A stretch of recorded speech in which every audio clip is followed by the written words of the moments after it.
Okay, at 7:02, I'd like to call this meeting to order. First order of business is the approval of the minutes of the August 12th meeting. Make a motion. Second. John made the motion. Tracy seconded. All in favor? Aye. Pass 5-0.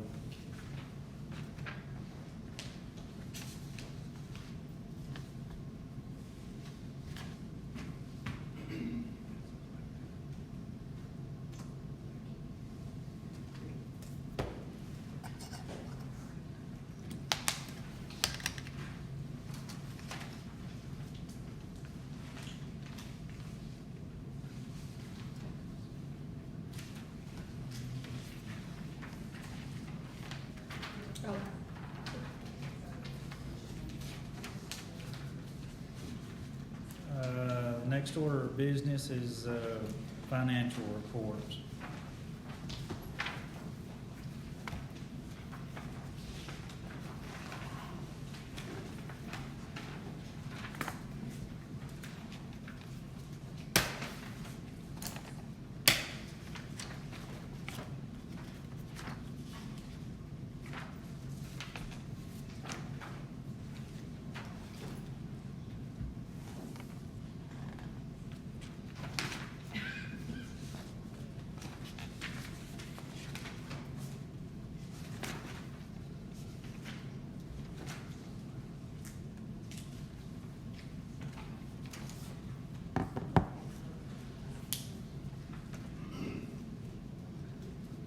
On this check 45218, I'd like to move it down with item number 9 on our agenda.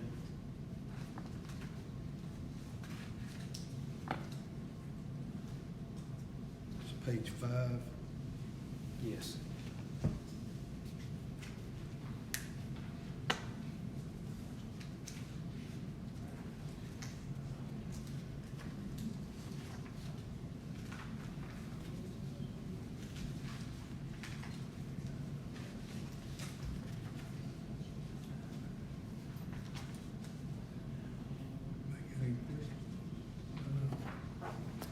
Everybody good? John? Page 6, that Bermuda install.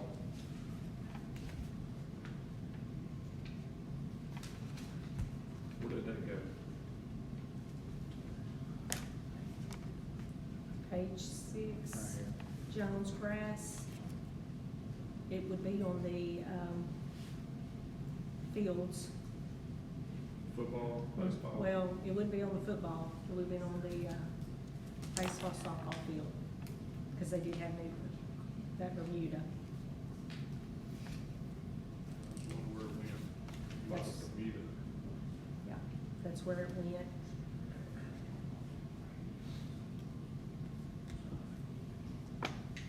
So the two things aside and the install were all for the, Mhm.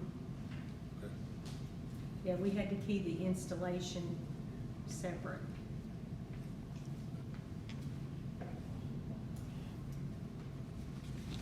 That's the only question?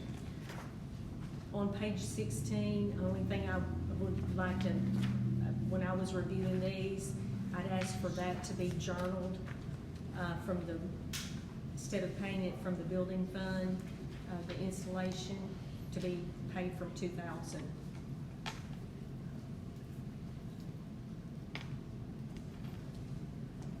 So that actually will not be an expenditure out of 3,000.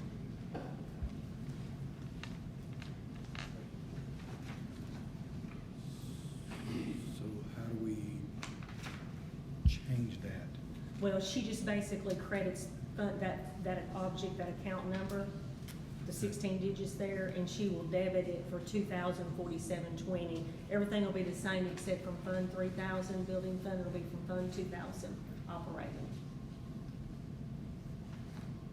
So she's gonna refund the $825 from that and take it out of another on our next one. So we should have a positive added to that, right? Yeah.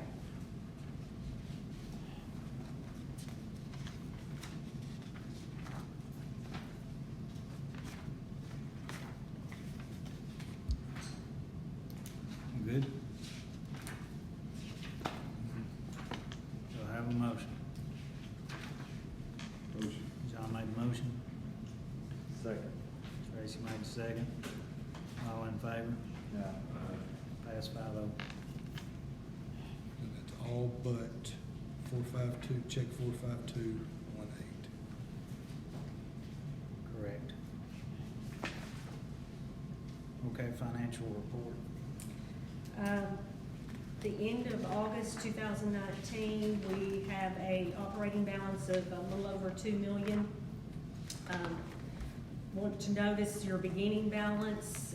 If you look at a year ago, we had a 2,246,000.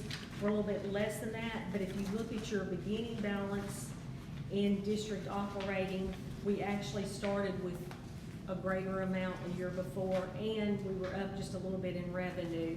And our expenditures are, for that amount, are a little bit more too. So you'll see a transfer. That's why I wanted, the transfer is, it's called a non-expenditure, which is a transfer, but it's still a debit. So that the balance is very comparable to a year ago, considering that our revenue was a little bit less for the month and we had greater expenditures. And we started with the beginning balance of less than we did last year. And then 2 years ago, 2,381,000. We have a total in our building fund with the bond money of 11,147,461.99.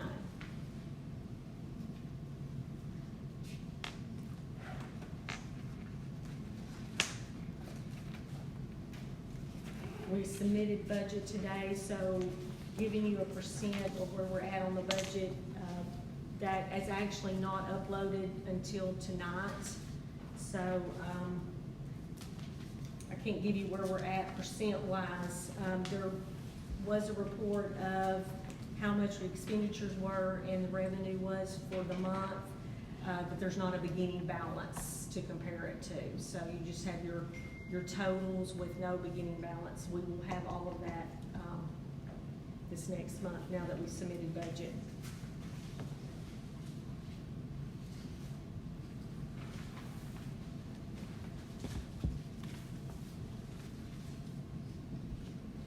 You got a motion? Or you got questions? Isn't that just do a motion for it? This should be info, isn't it? Well, it's got Isn't that action. info. Isn't that supposed to be an info? The financial report, Mm-hmm. we've been approving that. I'll make it. Carol made the motion. Second. Tracy made the second. All in favor? Pass 5-0. Wastewater pond closure update. If you haven't been down there, it looks like a whole new place. It looks really nice, and as of last week, I had training today, so I didn't get to check on it, but they had told me last week they were planning on, Neil, you're here.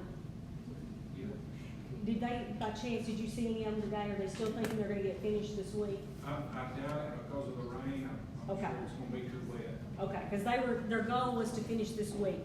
We will not pay for anything. We've only had to pay for the engineer, A.L. Franks, a little over $10,000, and for some testing that has had to be done.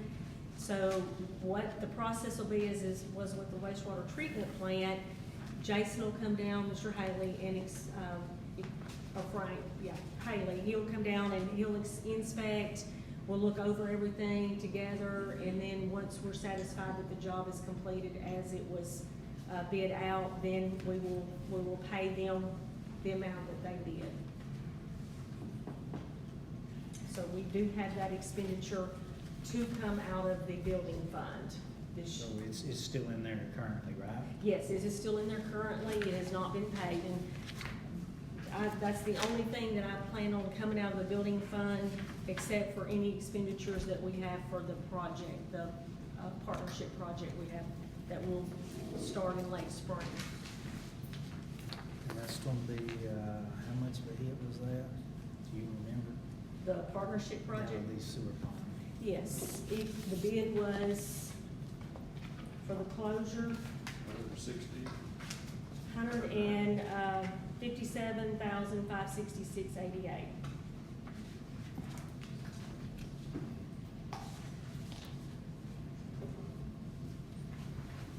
And the partnership project, we will have to track it under a separate account. So you'll be able to see the expenditures that we have for it before this fiscal year and next fiscal year. We have to actually give it a fund code by itself. They want that tracked. So we'll set that up, and once we have our first expenditure, I don't think you've set it up yet, have you, Annette, for the, okay. We have it in a separate account, we just don't have a account number assigned to it set up for our system, correct? Yes, it's set in a separate account at the bank, but also in our e-finance, we have to track it separate. All expenditures for that have to be tracked with that particular 4-digit number. So you'll start seeing once we have, it'll be architect fees first.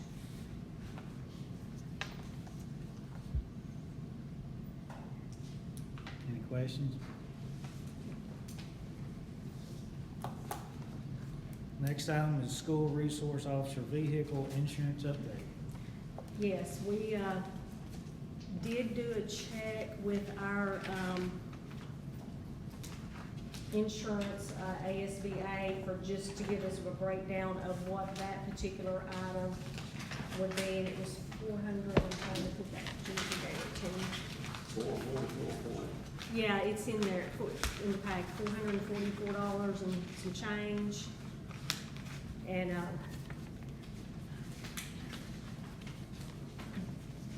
now, correct me if I'm wrong, Officer Klink, but I believe that they could not break it down with the insurance through the county, correct, to a per item.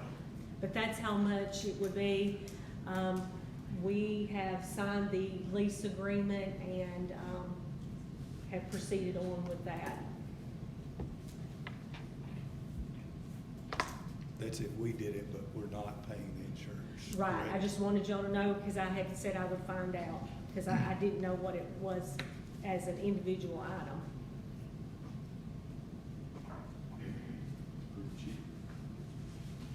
that per year or for 6 months? The $440-something that we would have paid with our insurance, that would have been for a year.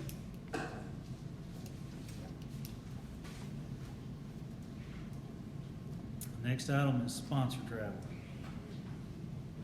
And I'm gonna, and at this time, if it's okay, if we can move, we'll do sponsor travel, but it kind of will tie in, some of that will tie into Ms. Puckett's presentation too, because some of our activities that we have do qualify for Carl Perkins, and she actually has already approved, I know, one, so that will be in there. She's been looking a little nervous though. She I'm trying to doesn't, figure out what to do with that big smart board over there. I don't think I've used one that big, so I'm a little intimidated by it, so. Be careful how you touch it. I am too. Be careful how I touch it, all right. So, Yeah. Okay, this time let's move to 14, okay, and let's welcome Miss Shannon Puckett. All right. Well, I'm Shannon Puckett, for those of you that I haven't met before. I'm your CTE coordinator for the co-op. And Ms. Brian asked me to speak about Perkins, Carl Perkins money and how it works with the CTE program. So Carl Perkins was established originally in 1984, and it's named for U.S. House of Representatives, Representative Carl D. Perkins. Y'all probably have heard, some of you, Perkins grants a lot of college students get. The same Carl Perkins set up those funds, and he also set up the Perkins funds to help the vocational programs and to help support the economy. So that's how these federal funds came about. So I put this slide up there. This is a view of kind of from our economy and what it looks like. And if you look right, we got Miller County. Well, my thing's not pointing. So right here's Miller County, and you can kind of compare it to all around. And I'll move up here so you can maybe look at it. This kind of gives you a quick snapshot of what the economy looks like in Southwest Arkansas. This was put together by Southwest Arkansas Shines, which is one of our partners that I work with a lot. All of the Perkins money has to be tied to labor market data and the economy. We have to show that the money that we spend in the schools are going to support the workforce. And so I've broken it down whenever I do or work on startup applications or a startup grant, we'll pull in labor market data, and these show the top 10 growth industries in Southwest Arkansas. So as we move forward, maybe starting new programs, we would want to look at these to help us decide what programs would best fit our high schools so that we can produce workers that can get jobs. And this is like on the slide, I had some speaker notes on, but I broke it down kind of, Mr. Wright, with your high school CTE programs, and they all tie into every one of these. Top 25 job openings, this is for Miller County specifically. You can see, if you see the red here is where it's declining, and your highest growth area here at 85% are personal care aides. So, you know, if you were to think about adding a new program to study in the future, you might consider medical science, CNA, something like that. You can also see the next highest one is at 31%, which is maids and housekeeping cleaners. So you would use this data to help decide which programs you want to use to add. And then, so our schools are held accountable by Perkins indicators.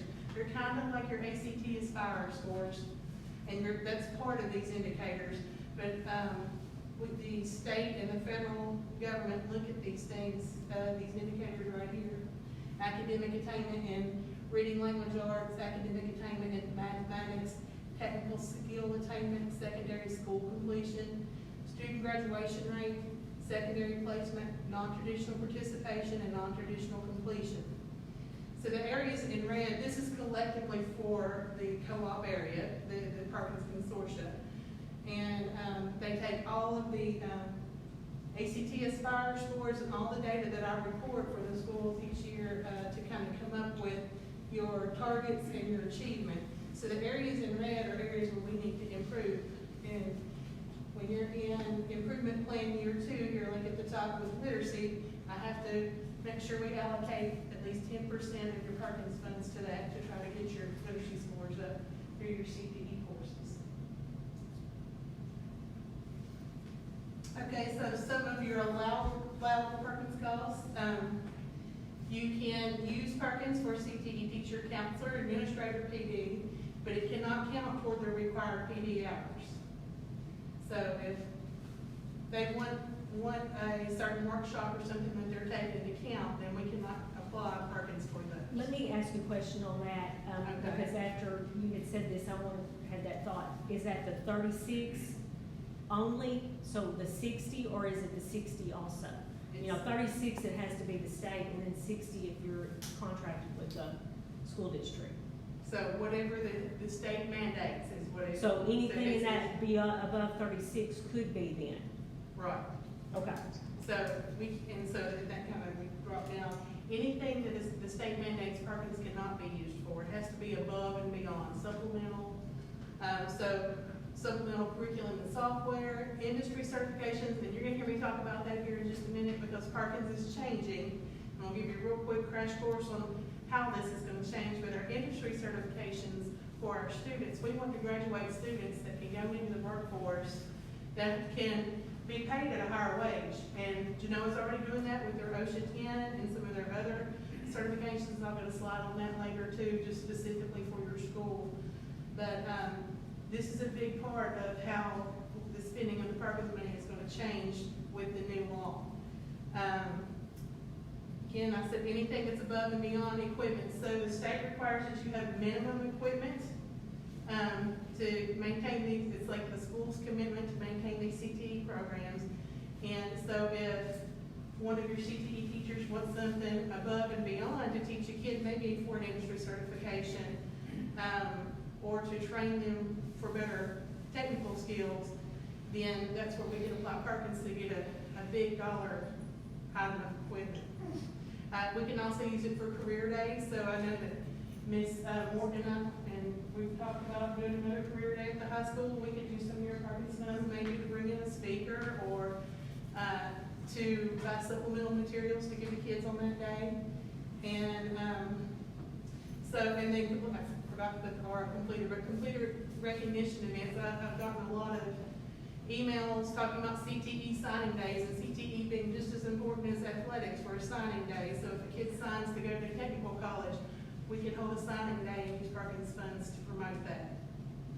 Now, these are not the only allowable Perkins costs. These are the most common ones that I see and work with in my office, and that I see with the schools that are around us. So some unallowable Perkins costs. Any reimbursement request that's purchased with district funds the year prior. This is the most common one that I see. I have to always ask the question, did your district pay for this last year? And if they did, then Perkins can't pick it up. It has to lapse 1 year before Perkins can pick it up. So, and then the next most common thing that I see is the teachers need to get prior approval to stay in a hotel that's maybe higher than what the GSA, the government rate is. And as long as they send me an email and they get an approval before they travel, then I can make sure that that's covered for them. Minimum equipment, we can't purchase minimum equipment again. We get that question all the time. Has to be fancy, above and beyond what is mandated. Critical elements identified on a technical visit. Now next year, we will have a technical visit from the state, and they're going to come and make sure we're running our CTE programs the way that we're supposed to. And if they identify things, such as, the most common thing is not having the correct minimum equipment, you cannot use Perkins funds to buy that minimum equipment or whatever they're saying needs to be fixed within that CTE program. The school has to foot that bill to get it up to state minimum. Again, PD required by the state. We cannot use Perkins for professional organization dues or student travel. Now this is current. Now under Perkins 5, our state is still working on the new Perkins 5 plan, and some of these could change. Student travel could possibly be covered in the next incarnation of Perkins 5. Here are how some of the schools around you are using this, and you. Supplemental equipment. We have funds approved to get a laser engraver for that right class here. Today we just got approved to get a Cameo machine that will make t-shirts and hats and cups and plates for the family and consumer science class. Welders. Some of those schools have got down on ultrasound machines, embroidery machines, smart TVs, etc. So those are some of the projects I worked on for this school and other schools this year. Most of the schools are using Perkins funds for PD opportunities, especially if they want to travel nationally or for a state PD that's quite expensive, and so you can use these funds for that. Career fairs and events, supplemental curriculum, again, you're hearing the same stuff over. This is showing that we're trying to stay within our federal government regulations, and software to prepare students for industry certifications. So here's kind of what Genoa looks like with the documentation that I report to the state every year. And I want to commend you. You had 270 total industry certifications, and what's the enrollment of the high school? 360. So that's, most of your kids have an industry certification. And these are the areas that they're certified in currently. This was last year's data. I know for a fact OSHA 10 kids can get employed for a couple of dollars more an hour. I also know that that MOS certifications look really good. BQA, they were asking for that when you're working with in the cattle industry to make sure that people can handle cattle correctly. So hopefully we're going to add some more in the next few years. We would really like for every program of study to graduate kids or for completers to come out of there with a certification. You had 32 completers reported of your seniors that you graduated last year, and what's really amazing is that 15 of those, almost half, were completers reported and they finished 2 programs of study or more. One of them finished 3. And so that's pretty commendable. When I compare this data to other schools, y'all are doing great. So, I just told you it's going to change a little bit. I don't have a whole lot of solid information to give you because we're in the process of the change. This is the transition year. And I'm not gonna read all this to you, but basically, President Trump signed in the first renewal of the Perkins 5, and he increased spending, so we're gonna get a little bit more Perkins money in the next few years. We're practicing Perkins 5, but still going by the Perkins 4 rules. So that's kind of why I don't have real solid answers for you. I go each month, I'll actually go on Monday to get some more information about what this is gonna look like, this change statewide. So by next school year, we will be under Perkins 5, so I may have some updates to give you on that, so. This is the countdown, this is how the state has, they've submitted to Octave, which is the federal governance of Perkins, and kind of shows you our timeline. Like I said, by next year, we'll be under that Perkins 5 law. So everything in yellow here is what's changing.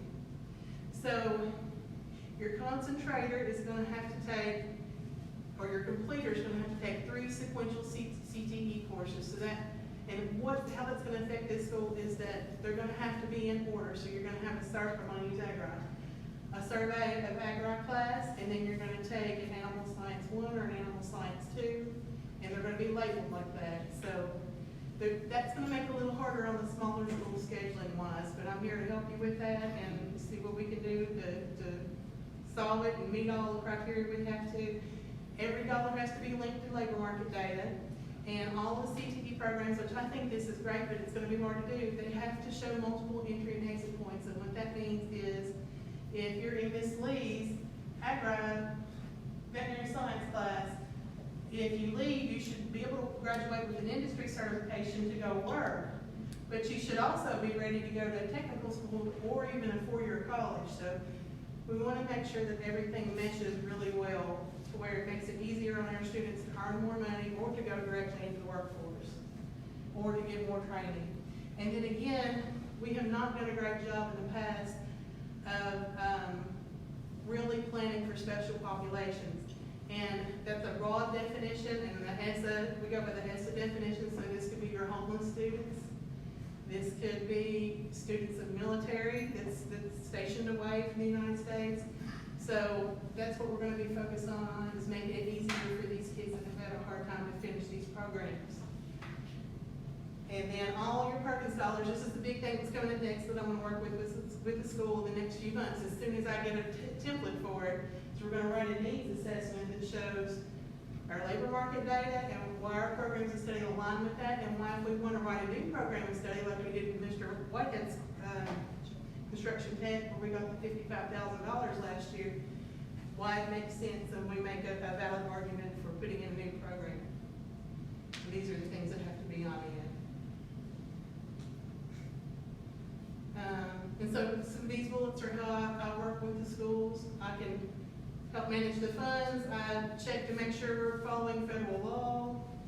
I organize regional career exploration events and career fairs. I want to invite you out tomorrow. We're having a big 1,000 8th graders coming tomorrow to the co-op. They're going to learn about manufacturing and industry in our area, and they're going to meet, Leadwell's going to be there. They're going to meet some of the industry people, and they're going to start a relationship with your 8th graders to hopefully support your high school CTE programs. So from 9 o'clock to 2:30, if you want to come out, if you want to talk to some of those, you're more than welcome to come up to Hope. We'll be at Kempstead Hall. I consult with the administration on best practices according to state mandates. I can help advise on programs of study. I can assist in a technical assistant visit to make sure the school is ready for the state to come in. I can help run startups. I can help planning and providing and approving PD for CTE teachers, counselors, and administrators. I think that's something we haven't realized in the past, is that your counselor and your administrators can use Perkins dollars if they want to go to a Perkins PD. So that's something new that I've learned this year. And then locating resources to help your CTE programs thrive, and then holding regional advisory meetings, which are going to change to stakeholders meetings at our Perkins 5. Do you have any questions? There's a lot of information, I know, and that was me scaling it down a whole lot, so. I'm just here to be of service anytime you need me. Thank you. Yeah. Thank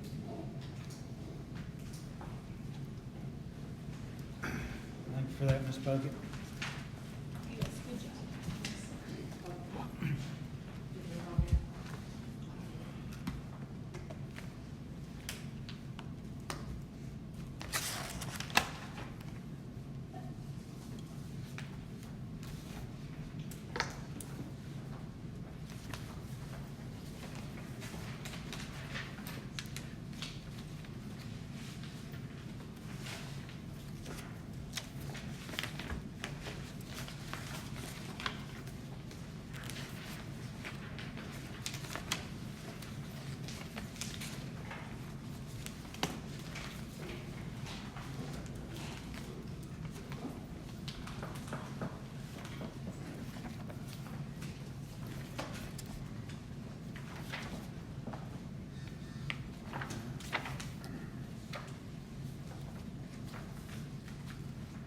I do have a question, Ms. Puckett. if you All righty.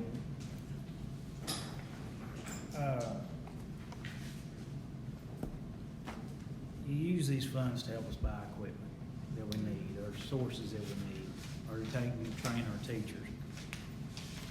How can you pay for our teachers taking kids to competitions? How can I pay for Right. it? I can pay for the, sponsor only. So or the administrator or the counselor, but, so if there, I'm gonna use FFA since Miss Lee's in the room, as an example. So if Miss Lee goes and she takes another teacher as a co-sponsor or a chaperone, she's the registered sponsor for that, so I can pay for Miss Lee only. So if that chaperone shares a room, then federal Perkins law says that I have to divide that room by however the number of people are in. And so the travel's done the same way. So it can only cover the, sponsor. Meals, Covers meals, transportation, hotel, and airfare if that's involved, or But if we paid for it last year, you cannot. pay it for has to this- lapse a year. So you have to use something other than district funds to cover it. How If you long? want Perkins to pick it up the year after that. How That's long? one of those tricky, when you say other than district funds, So it's however y'all, so say, Miss Lee went to something last year and, the district paid for it and she puts in for Perkins to cover it this year. I would tell her, no, we can't cover it, so she would just have to find another way to either skip it that year or find another way to, but what if her To fund. activity fund pays for it? well, that's up to y'all how y'all find the funds, but Perkins cannot But I cover mean, it. would it pay then? Would she have to skip Well, the that year? activity fund, I think, I would have to check on it, but I think it would still count as a district fund, because Okay. the supplanting rule says that if I'm trying to paraphrase it, if the school has the means to pay for it, then, 1 year, then Perkins can't pick it up. But if you can show that the district has not paid for it a year, then Perkins can pick it up. So if there was a struggle with the district funds and no district funds whatsoever, then Perkins can pick it up. And until I build a history with my school districts, I will always ask that question of, did your school cover this last year? And just to make sure that I'm having all the information. It's really hard to track 9 different schools and all the different, or not schools, 9 different districts and multiple schools on all the PD that's happening with all the teachers. So I do try to ask that question and get as much information as I can when they ask for it. Can you double check on the, like their activity On the, fund? on the Yes, activity fund, yes. I can. Okay. I feel like they're gonna say that that counts as a district Okay. resource, so, but yes, I can do that and send an email. Okay, if you'll just let Angie know. How Yeah, long- because that could be Yeah. their fundraising money. Right, right. That's not, How long of a process is this? Let's say John, That's a really good question right John now. has got some competition in March. Actually, tomorrow, Dr. Reedmeyer, the Assistant Director for Arkansas Department of Career and Technical Education, they changed names. this year. But the assistant director of operations for the state's gonna be at our event tomorrow, and I can ask her then, so I might get an answer by the end of the day tomorrow, maybe by lunchtime. Were you asking about like what's the time process to put in Yeah. and get an answer? Yeah, if- because Yeah. if this is a 3-month process, it's in our policy that we'll pay for our expenses. Well, and right now, with the transition from Department of Career Technical Education was its own entity along with ADE last year, but now it's fallen underneath ADE's guidance jurisdiction. So there's been a huge transition and change in their staff, so it could possibly take me a couple minutes to get you an answer. I will call, I will email, and I'll ask as much as I can. With seeing Dr. Wiedmeyer tomorrow, I should be able to get you an answer by tomorrow since I'm gonna see her face to face. But typically, it does take, and it's something I'm very frustrated with at the moment, that I may be asking Ms. Clark for help to send an email or a phone call to ask them to expedite the process for any of the questions we ask. So- Is it a 10 question, or is it 3 pages of questions they got to fill It's out? I think what he's referring to is this sample form that Ms. Lee, Uh-huh. where they actually request that they're going to, she looks like she's, since you have referred to hers, and this Right. is public information anyway, she's requesting to go to the National FFA Convention with Perkins, Right, you know. It looks like the date of the request is August the 8th, and it's signed on August the 20th. right, And- we had to I think that that's the one we had to revise. Yes. Okay. It is. It did, and so it was that last week, Ms. Lee, that Most we. currently, whatever the date of our meeting was, is when it was revised. So typically, I think that's what, I may be wrong, I think that's what, because I'm curious The too. turnaround because on the approval What's the process? turn, yes. Oh, well, that, with me, I'll turn it around as fast as I can, but if there is a question like you asked me, then I have to refer to the state. That's what holds me up. But what is that turnaround time typically? If I get it that day, I'll look it over and make the phone calls, and within that day or another day, I Okay. can turn it around. So pretty fast. For the approval. It's my priority to be looking for those. And I noticed this one is the national, and we paid, or actually it says the club activity event paid from the district last year was the state convention. So the district paid for it last year, the Right. state one. So is state considered different from national? Okay. In different places. Yeah, well, that's what I'm thinking too. I'm just trying to be sure and learn. District paid for state convention and state contest. They gave it back because it was originally taken out of activity fund. Yes. So it was, and then it came back. But yes, so that's, my understanding is Perkins is above and beyond, and things that are done at the state level that our kids are going and doing and earning and representing the school as part of would not necessarily be. So I don't know, I would like clarification on that, yes. We can, Perkins can cover for you to go for that, but they couldn't if the district paid for it last year, so it'd have to lapse or show you'd have to find some other source of funds to pay for that, which goes back to that. I need to ask Dr. Wiedmeyer if an activity account counts as a district fund. Okay, and you can get back with us on that, right? Yes, sir, as long as she shows up tomorrow, I can. If not, I will send an email and CC every one of you on it, and y'all can track it and watch it with me. I beg and pray for them to answer them when I send them.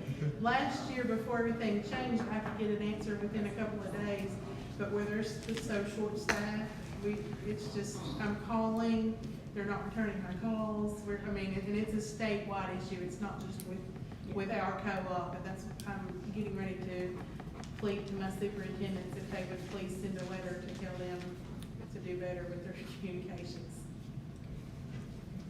I'm making a note so I can update next month, because you'll have an answer by then, I feel Mhm. like.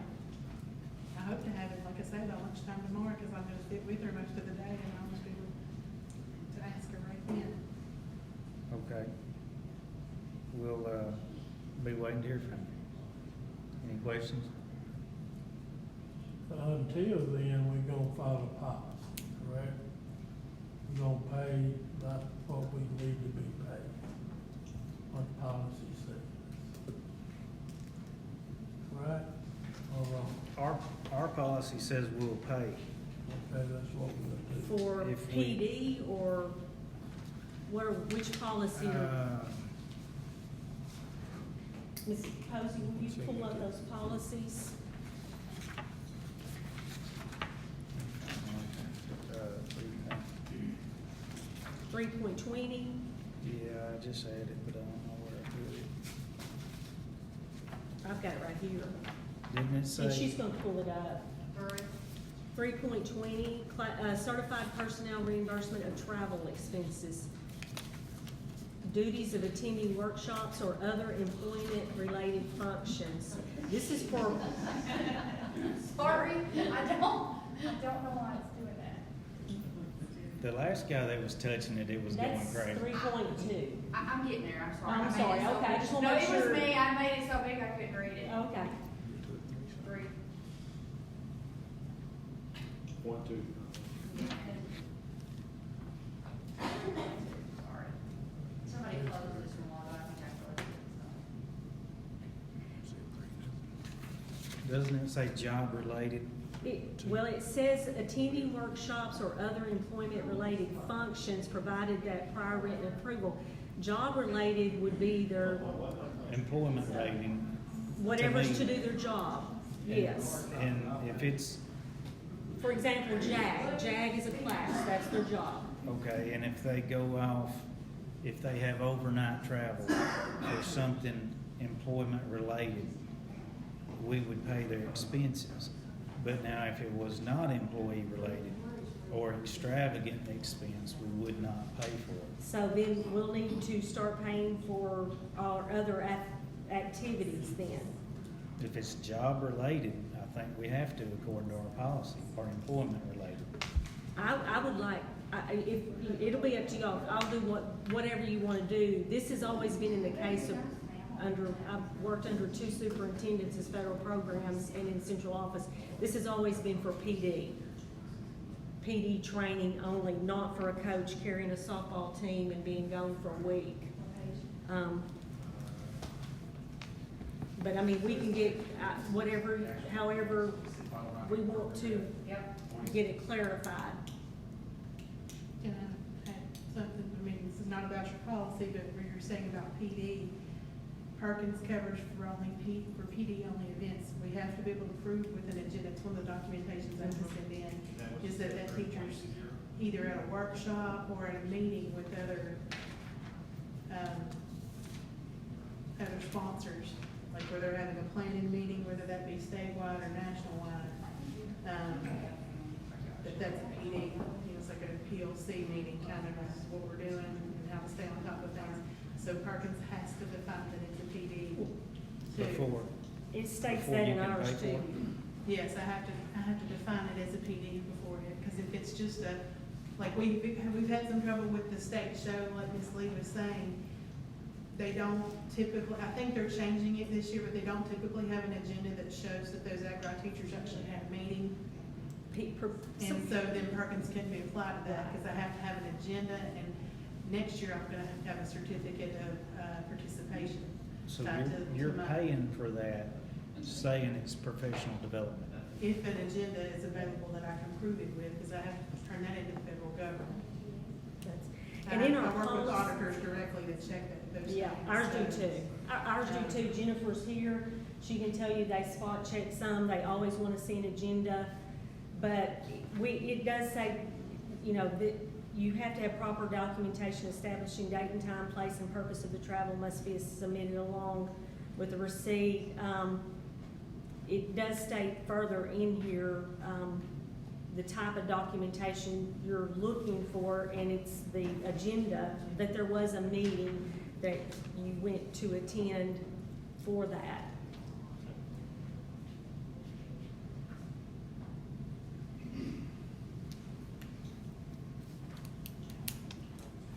Okay.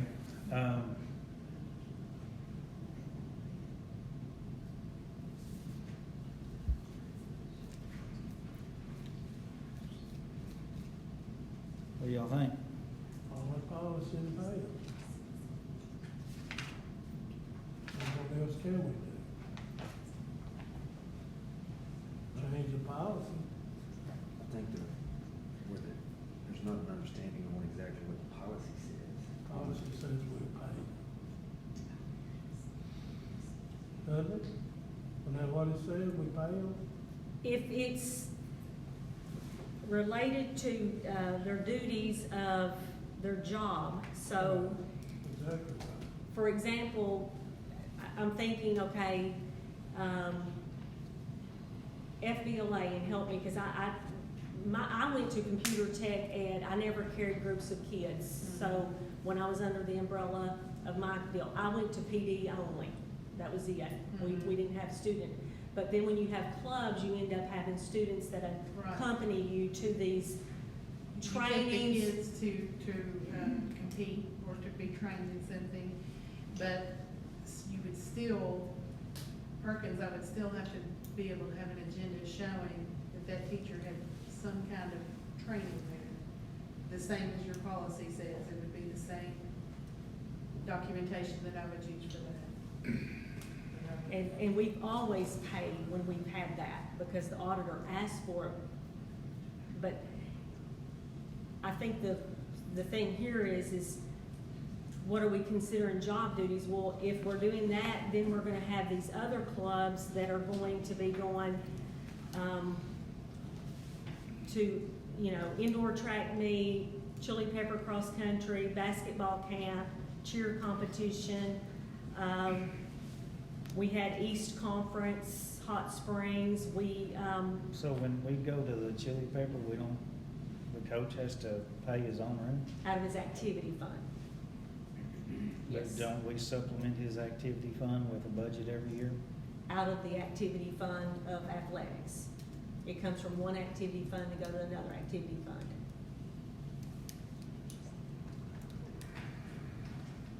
We don't pay any out of district operating. But I will be happy to do whatever you want. If we want to clarify this policy to include what you will, just realize that if we do pay for all job related as you're interpreting it, and I can get some interpretation of that. I looked for a law, because some of these have a law attached to them, and to see if there was something. I know Shannon's mentioned in the federal guidance, and we get guidance too, but there's not any guidance on here. I had emailed the auditor in the past, gave that information at last board meeting, and it says there's really no laws pertaining to sponsored travel. Just need to make sure that you're following the policy and that it's equal for everyone. And then Jennifer handles the payments with our activity accounts, and she emailed our ADE, or ADESE, or ADE, Department of Educational Secondary Education now, longer acronym, and Kathleen Crane, which is our financial advisor. I put that email answer into your board packet, that the recommendation that she would make, that you would not pay any sponsor club. Well, that email there was kind of out of context as to what we were discussing. It had a little extra added to it, so you can negate that one. I think if we do decide to pay for all of them, there needs to be some type of leash put on, some type of control. Well, there is, the principals allow, if they don't allow, we don't pay, right? It's gotta be approved. Superintendent. No, it's not the superintendent. It It's the is- principals. The principals has the schools, right? Athletic director. The has policy athletic- says superintendent. Okay, maybe it does, but it should be principals and athletic director. But anyway, if it's approved, it needs to be paid. Regardless.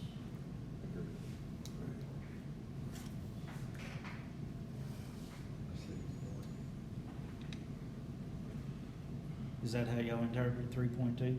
Oh, Should be paid, yes. That it's, if it's approved by the superintendent? I was thinking it was the principal. Is it not the superintendent?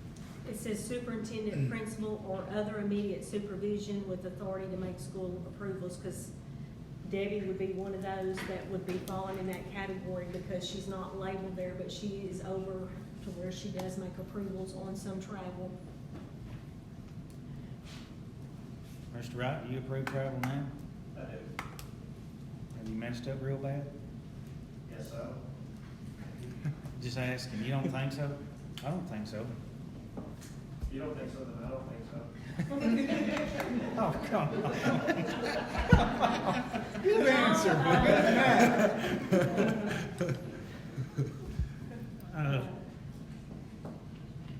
He just needs to make sure which fund it's gonna come from, if it's operating or activity.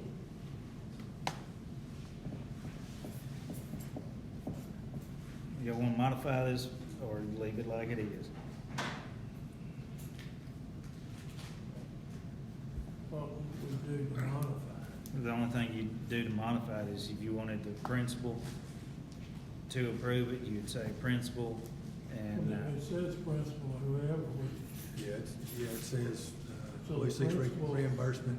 so it can be approved by any of the three. well, the Correct. principal We need more should be than- the one that's allowing these people to go, right? So the principal should be the one approved, but he's not the only one. Let's say the AD if it's athletic. Yeah, that's what I'm saying. I was gonna say, we're not gonna have an agenda with athletics, so we would need something in there that they bring back. I mean, we're gonna have to establish a form of proper documentation for those.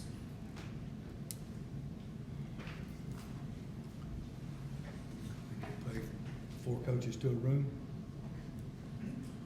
Well, we do 2 and sometimes 3 to a room when we went to PD.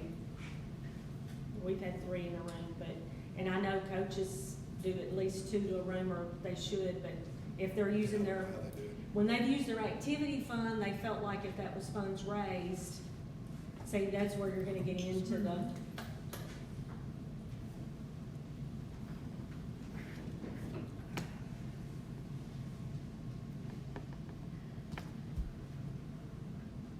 Leave policy as it stands. Leave it as it is and follow it.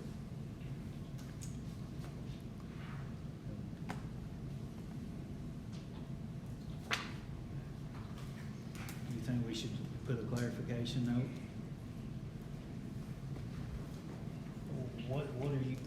What do you want to clarify? I just don't, I'm worried about getting an audit issue if we start paying for things that are not PD.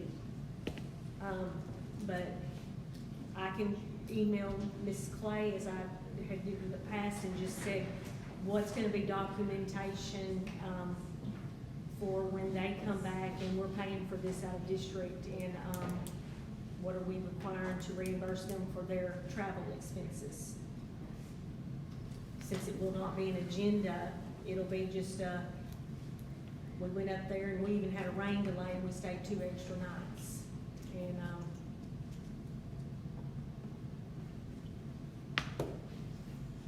All right, we'll leave it like it is. Next item.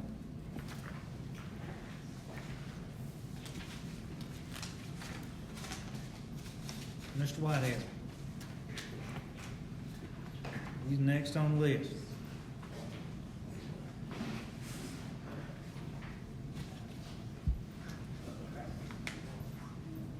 It just said you just don't speak. On the purchase of this tractor, we purchased, we spoke about it on the last board meeting. And, you, John, had, put it to the ag power, looked around, I went there, I think you can deal with it, went up there. move up here, Slu, because we're having to record this. And, when we look at it as a result of this Oh, other tractor. well, Mr. Whitehead, I didn't know you was gonna talk tractor. I would like to move that item at the end of the agenda, if we could. After the executive session, the tractor, and if that's what this Whitehead's gonna talk about, is tractor, let's do it later. What's number Okay. 9? Benny, can we let him speak and move number 9 down? Yeah, let's do that. That'll work. Okay. Go ahead and speak. Anyway, as a result of this other tractor that we did have, and the problems that we had with operating it, you know, I talked to Angie, I think I spoke with John, and, we spoke about it at a previous board meeting. And, I think, you and John had went and looked, I went and looked, I think Neil, you went up there and looked at them and such of that, to 3 different places, and had picked one out. And, best tractor I've ever rode on, I'll say that. It's an excellent purchase. There's numerous jobs we've had, we had about 3 weeks, 3 or 4 weeks maybe now. But it has done, it's an excellent tractor. John's used it, you probably put 8 or 10 hours on it, go on 5K track, you've done some work with it that the other tractor would not have even come close to doing. I've done some, a lot of dirt work with it myself that the other tractor would not have done at all. Matter of fact, I used to cut a tree down there, outside the field house the other day. I would not have even attempted to use the other old tractor to kind of use it as a gag. We'd had to call a tree service and spend about $1,000 to get it cut down, but as a result of that tractor, I cut it down. There's some other things I'm gonna be using with it here in the next few days. Anyway, like I said, it was an excellent purchase, and I commend Ms. Anita for buying it. It's an excellent tractor. So, it's been good for many, many years. You know, the other one was just, I was bringing my own personal tractor up here and doing work. Just because the other one was just basically non-functional. John can attest to that, I think Steve. What about a Ford or a Kubota, would they do as well? You don't know, we didn't try it, did Well, we got, I think they, got several bids, but, we? Did? Okay. 3, I think. I think, Ag Fire here in town, Hope, Magnolia, and I think we settled on the one from Magnolia, I think. All of them John Deere's, correct? I Did we think try so. the New Hollands or any of those? No, sir, I can No. answer that. We did not. It was just strictly John Deere. Yeah. Anyway, it's the best tractor I rode on, it's good. It should last us. Yeah, I have a John Deere too. I was, good tractor, so. And it's close, you know, I guess, it's a local one, I guess, maybe, it's local. I couldn't sue the conglomerate either. Anyway, it was a good purchase, thanks, Miss Andy. Thank you, Luke. You bet. All right, we're moving number 9 down to, I guess we're right before number 20. Okay. Number 10, approval of federal program assurance under the Elementary and Secondary Education Act, 1965. We just have to have a formal approval of this. This has to do with the federal programs, and Debbie has actually already downloaded the document, and I have signed it and taken care of all of that. We just need, there's not a place for a board signature. It's just, we need an official motion to approve that. Is there anything you Motion. want to say, Debbie? No, it just, we have to, the form is basically we check off what federal funds we receive. And, then we, by doing all that, we say we're gonna spend those funds according to the rules and guidelines. Motion. Second. John made the motion, Gerald made the second. All in favor? Pass 5-0. Next item is the approval of the 2019-2020 Statement of Assurance. Each year we do this. Basically, the superintendent and the school board are assuring that we're in compliance with all state laws and standards of accreditation. And, you know, this statement is submitted in compliance and is subject to the enforcement provisions of that. So we have to do this by October 1. Have to have official board approval, and as soon as the board president signs it, I've already signed it, and we'll submit this up into the system. Everything now is being uploaded into the system. Motion. Tracy made the motion, Second. Gerald made the second. All in favor? Pass 5-0. Top line there.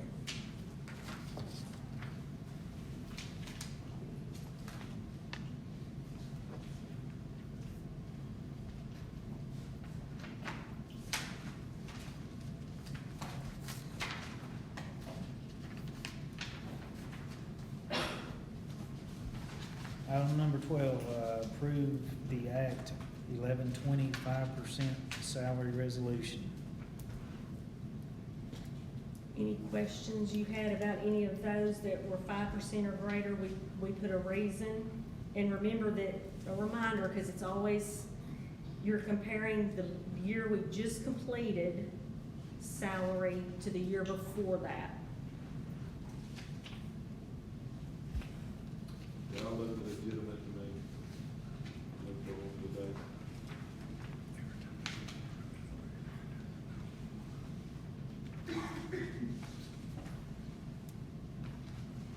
Need a motion? We do, and I will also need a signature from, the board president and the Yeah. board secretary. Y'all good with it? Tracy made the motion. I'll second. Gerald made the second. All in favor? Aye. Pass 5-0.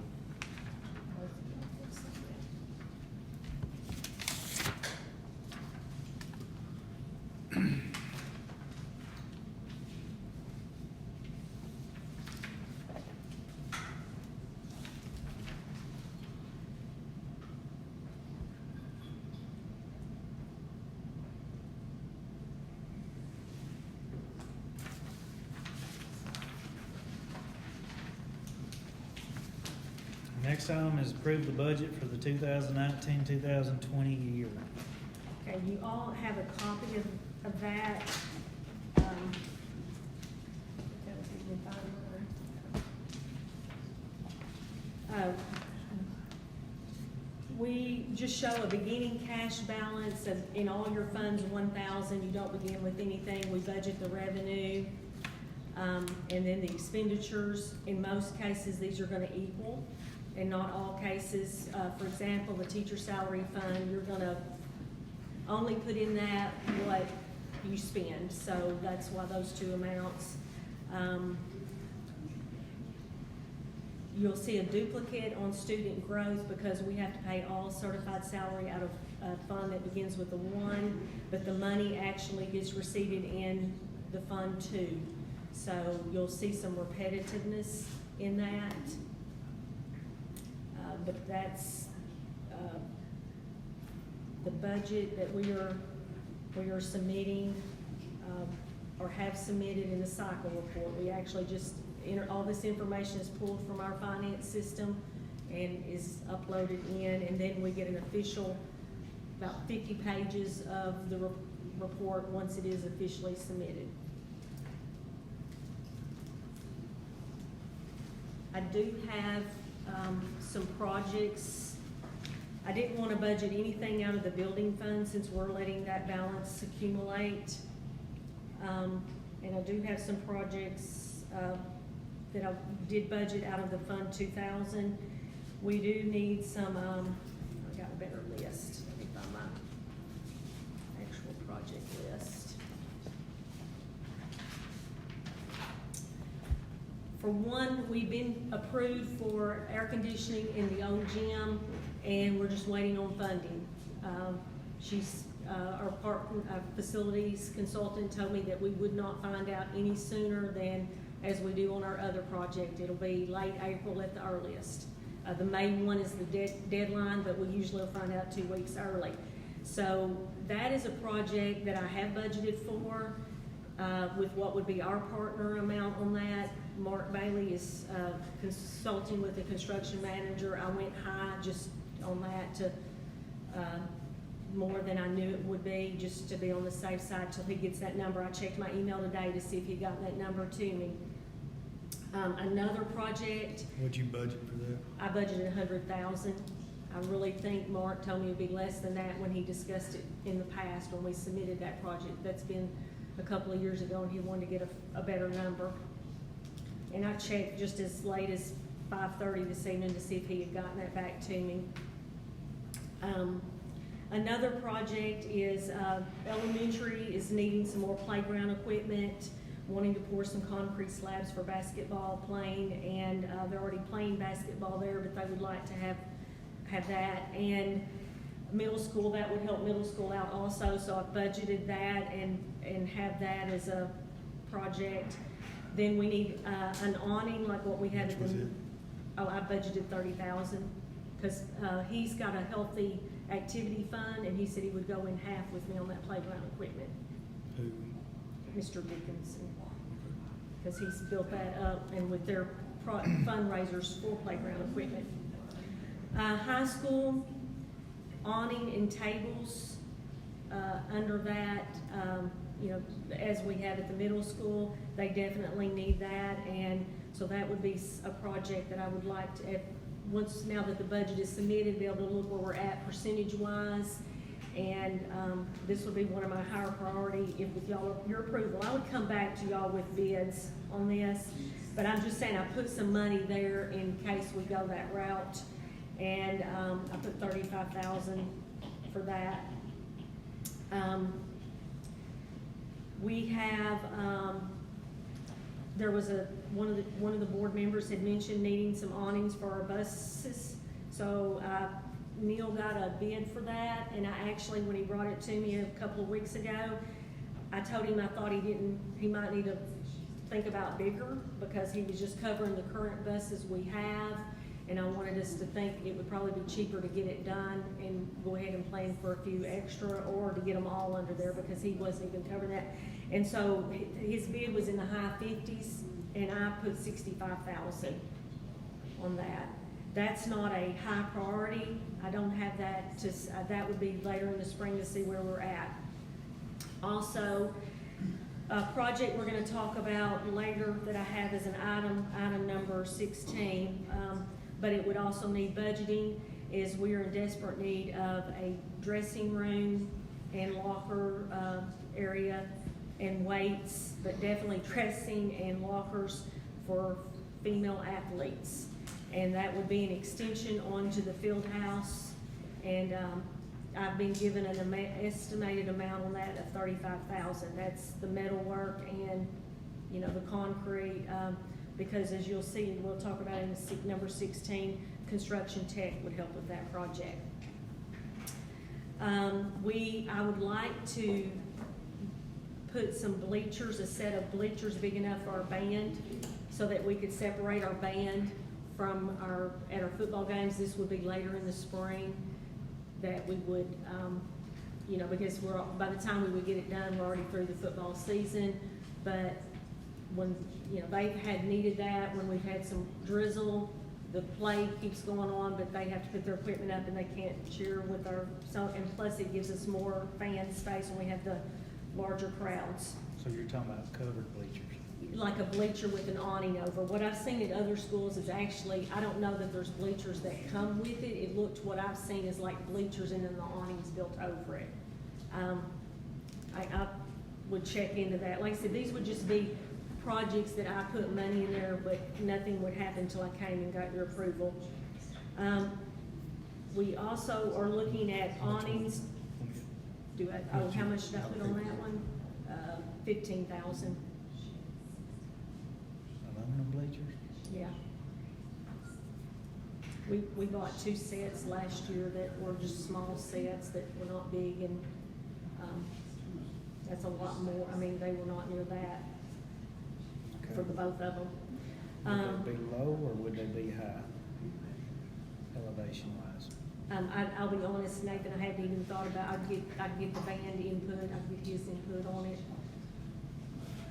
I'd come back with more information. I'm just putting some money there in case we wanna go that route. And again, that would be a spring.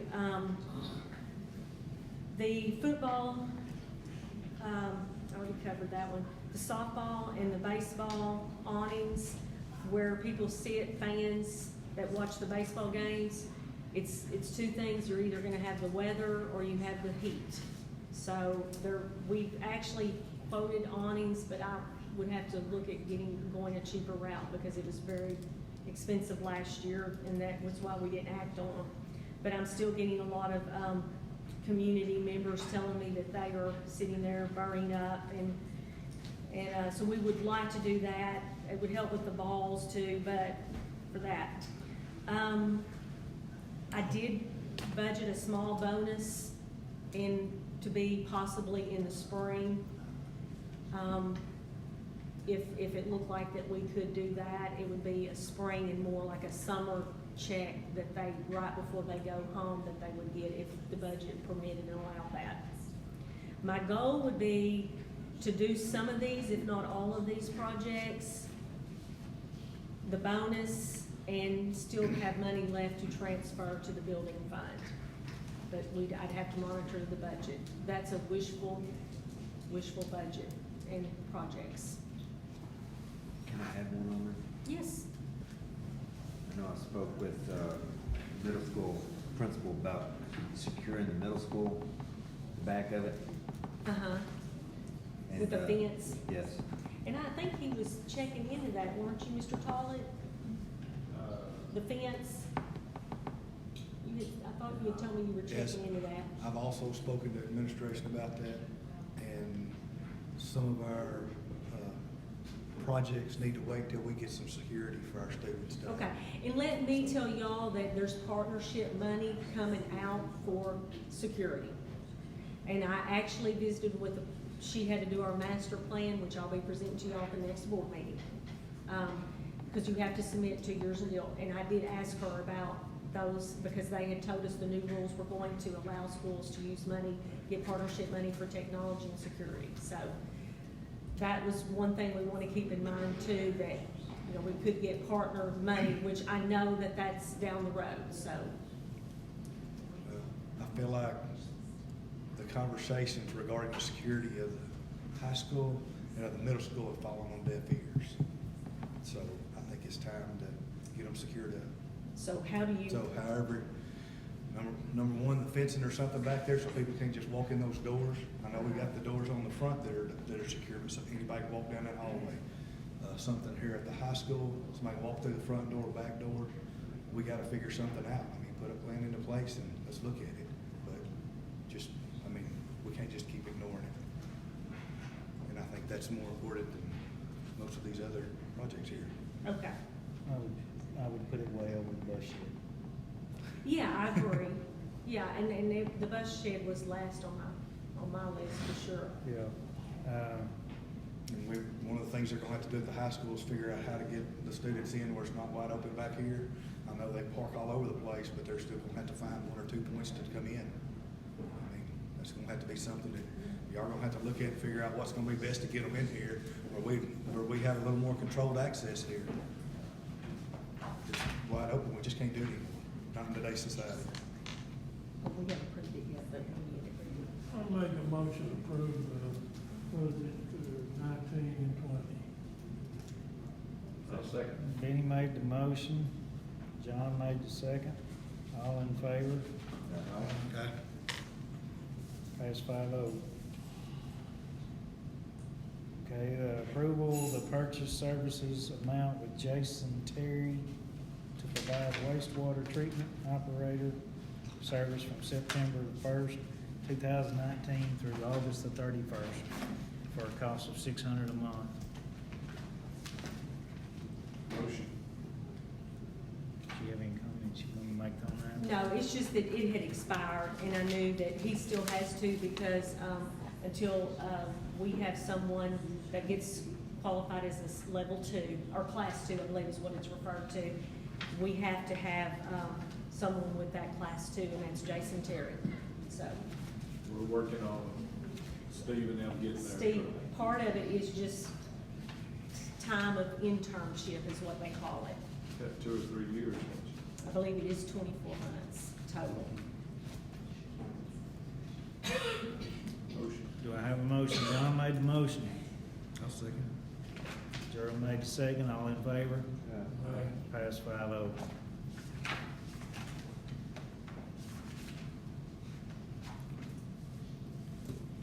Okay, 16, have we already covered that, or you want to touch on that some more? Well, I would like to, Luke, is Luke still here? Luke, tell them a little bit about what we had talked about in the Addition of the girls' dressing weight room. Yes, I talked with Art Lehman, all the metal, talked with some other units, since they had got some estimates. The materials, is going on about $32,000 for this field house, and that is, a 32 by 70 addition that is gonna be divided into two compartments. One will be a 30 by 30, 30 to 32, which will be a dressing area. We'll have 3 bathrooms, 3 vanities in it. The 40 by 32 remainder will be a weight training room as well. Be divided into two areas, so we'll allow the girls to have a separate facility to work out in such as that. I have a question for you. Yes, sir. Will we have an architect to draw up the plans for the buildings? As far as I know, I'm the architect and the Well, I builder. thought to build a school building, you had to. Is that I not don't know, I true? mean, that's Well, for y'all to go from there, I mean, Well, I mean, I If why you would get to a want- certain why amount, would you don't know, want to- I don't need any plans to build this, I mean, if it's policy, if it's y'all's procedure, if it's state law, that's what we need to follow. I don't need no plans to build it, I mean, I can draw out some blueprints and follow those. That's why if you build a building that big, it needs to be engineered to hold snow and everything. Art Lehman is, he has, figured all that. Is he an architect? no. He's not an architect, but he's put up lots and lots of. I've got the capital improvement projects, 35,000 to 50,000. You just advertise in, general circulation for a contractor. So anything less than that, it used to be less than that you had to get a contractor or, So we okay, we just. put yes, up we buildings will have to report it in our, Without architects drawing up the plan, we just go ahead and build a building. well, we're That's just what we adding on want. to the building. It's an addition. It doesn't matter, still a building, right? Whatever. This was something that was brought up back in October during our facility. Something was said about needing some room. We needed it now for the dressing room, as if it was an immediate emergency. And here it is a year later, and we hadn't done anything. The dressing rooms was a concern. I don't think the weight room was the concern for the necessity. So I do know that that's a desire everybody would like to, that the athletic program would like to see, girls and guys, because we've got a lot of people involved in it. We're also looking at, in a couple of years, having the project for a big one. So we're looking at 30,000, 40,000 for a building here, and in two to 5 years, we'll build another one just for them. Our main concern to me was our dressing facilities, so we don't have the girls and guys dressed in the same area. We've got a building right next to it. Would that not be feasible for being able to be made into a dressing room for the girls in that portable building that's there next to Use it? that to store football equipment. When it's being used, yes. Well, we need to, Well, then where are they gonna store their football equipment? I think of football equipment, we may be able to put in a shed or something. I mean, we can find some room. It doesn't take quite as much to store for a storage building as it does for a room with electricity. They got air conditioner and everything else running in there. So, I mean, I'm thinking on the best way out for a temporary solution. I can tell you that the girls have suffered for years. And I was right in the middle of it. I don't disagree with that. I don't disagree with that, but we've got to look at the future too, where the next big plan is supposed to be for the other end of the field. That's five years out, because a minimum 5 is what we had discussed in our facilities workshop, was 5 years. For, you talk about the new field house. But Well, then, yes. if you have a lot of girl athletes, would they not benefit from this area? Because that field house, that's why I've even talked about changing the wording on this to not, it's a field house, because field house implies football and it implies male athletes, but for sure football. And that would still be an area, I didn't think that it would be wasted, because we're all the time looking for additional area. So it could still be utilized for something else. Yes, without a Even doubt. after the new stuff is built, Because we have cross-country, we have track that have nowhere. or softball. I didn't realize what was going on, what all things was going on in there until this school year, and I was doing, add some utilities, washers and dryers, more, facilities, for Coach Ray. And to see all these girls and boys in there at the same time, it looked like there were about 100 kids. It did. In here, boys and boys on one side, girls on the other, and it was just, it was chaos. I mean, Well, there's no way. So I we're mean, gonna add, it's we're gonna add insane. a weight room here, we're gonna build a gym, we're gonna add a weight room there too. So and then we're gonna build another facility, so we're gonna add another one. So in the next 7 years, we'll have 4 different weight facilities. Is that right? Well, I don't know if you would consider it 4. To me, the weight room that we have now for the boys Not much. is inadequate, but Okay, then why aren't we looking at, instead of adding on to the inadequate one already, putting something together where it works into the big, long-term plan where it's part of that other facility that we're gonna be building? Instead of building one here, why aren't we trying to put it where we're gonna do that other one? Have we even considered that? well, because I would want to do it nicer and be like what Benny's talking about, have an architect and actually have a concession stand. Are you talking about the 5-year field house with Yeah, like? but if you start with the girls' dressing room and the girls' weight room, kind of like we're figuring in, when we build the new school, we're also considering the addition to a gym on the backside of it. Kind of the same deal. You're starting off with your core here. What would be the expense of that? Because you're not looking at any classroom or anything. I Just don't looking know. at your plumbing and Mr. stuff. Tollett, what was the expense of when we checked to have just your corridor? 370,000.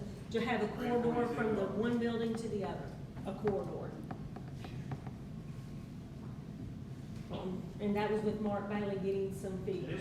He said it's rough estimate somewhere between 250 and 350. That was a complete enclosure, right? But just a corridor from the middle school to that science building in the back. Like I say, I just think that we're spending a lot of money there, but I don't think we need to.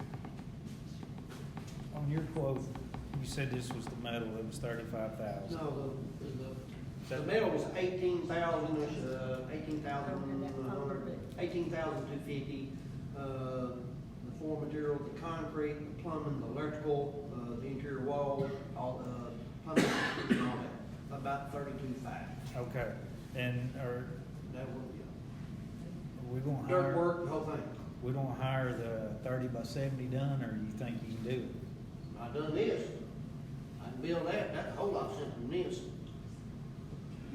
Okay. What was it when they originally built that? They was trying to keep it under, and I wasn't here, Benny, maybe you know. They were trying to keep the original field house under a certain amount where they wouldn't have to get state approval. And then the next year, they added on to it. And the state come back and said, no, that was one total project, and it went over the amount. So Well, I is talked- 50,000 the amount that we cannot go over? Yes, and I talked to the facilities, or Joanne Woolridge, that is our partnership facility consultant.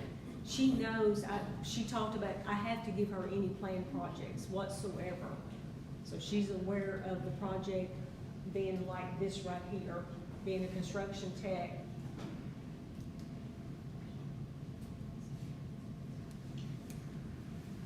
To me, Gerald, I see your point. I also see the point that we need it now. The girls down there dressing in bathrooms. That's pretty Well, I sad. think they should be in that building beside it. I think it'd be a whole lot cheaper to find somewhere to put storage. Football equipment takes up a lot of room, all the shoulder pads, all the helmets, Does it have what's the other pads. See, that one, green storage area, is that the Top of the ground cool would be worth room? long. Cool. They call it Yeah, the cool yeah. room, because they keep it air conditioning, and if the kids get overheated, some out there on the practice field, some there, they'll be, I hadn't heard I've heard it that. called the cool room for some reason. Probably cool them off and get you Yeah. know. But the weight stuff, that can be moved too, like at the field house we have right now. If we built a new one and decided to utilize that for something else, those weights, all that could be moved to the new field house. Just a thought. Along with the purchase of or the building of the new building, you're also gonna be buying new equipment too, to furnish it. How long is it gonna take you to complete this project? Depends on when I get started. Well, Oh, if well, you we started can, today, when would if it I take? start this month, it'd be, February, March, somewhere.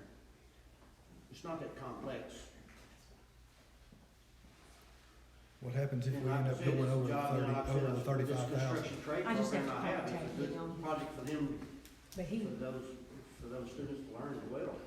Besides, build some, this needed facility at a low cost, at material cost. I mean, I think it's a win-win myself personally, but that's y'all's decision. And you're gonna draw the blueprints? Nah, I don't have no problem with that. I took engineering drawing. Benny, would you feel better of having an engineer look at the plans? I think any building that size needs to be engineered. You hear what I'm saying? I don't think we just need to be throwing up buildings. Sure, need to be safe. But you gonna spend that much money, and we're not gonna make sure that building's gonna hold, the foundation is right, we don't know. I Right? can, I have a friend I go to church with, he has a PhD in structural engineering, that he would do it at zero cost. Get that buddy started, I don't have a problem with that. You do it from zero, put it in. He wouldn't charge me a penny to look it over. you All know. he's got's a PhD, is that? He's got a PhD in theoretical physics, then he went back and got a PhD in structural engineering. Yes, Yes, he do. and wears overalls.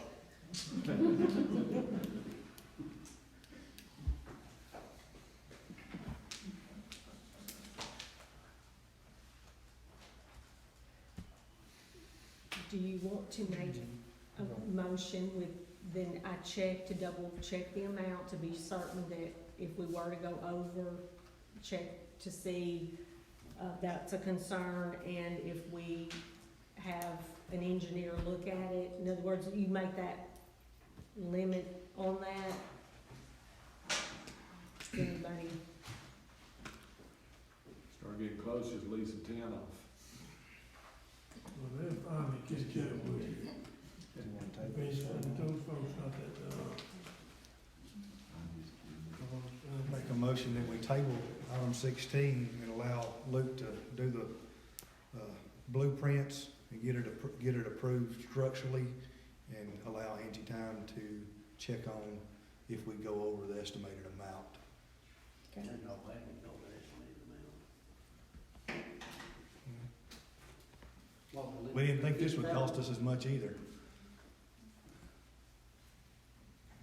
Okay, I've got a motion to table 16 for 1 month. We'll give Luke a little time to get his blueprints drawn up and stamped, and Miss Bryant to do a little work. Do I have we've got a motion, do I have a second? second. Gerald made the motion, Benny made the second, all in favor, No. all opposed? Did you aye or nay? Hey, Nay? no. Okay, pass 4-1.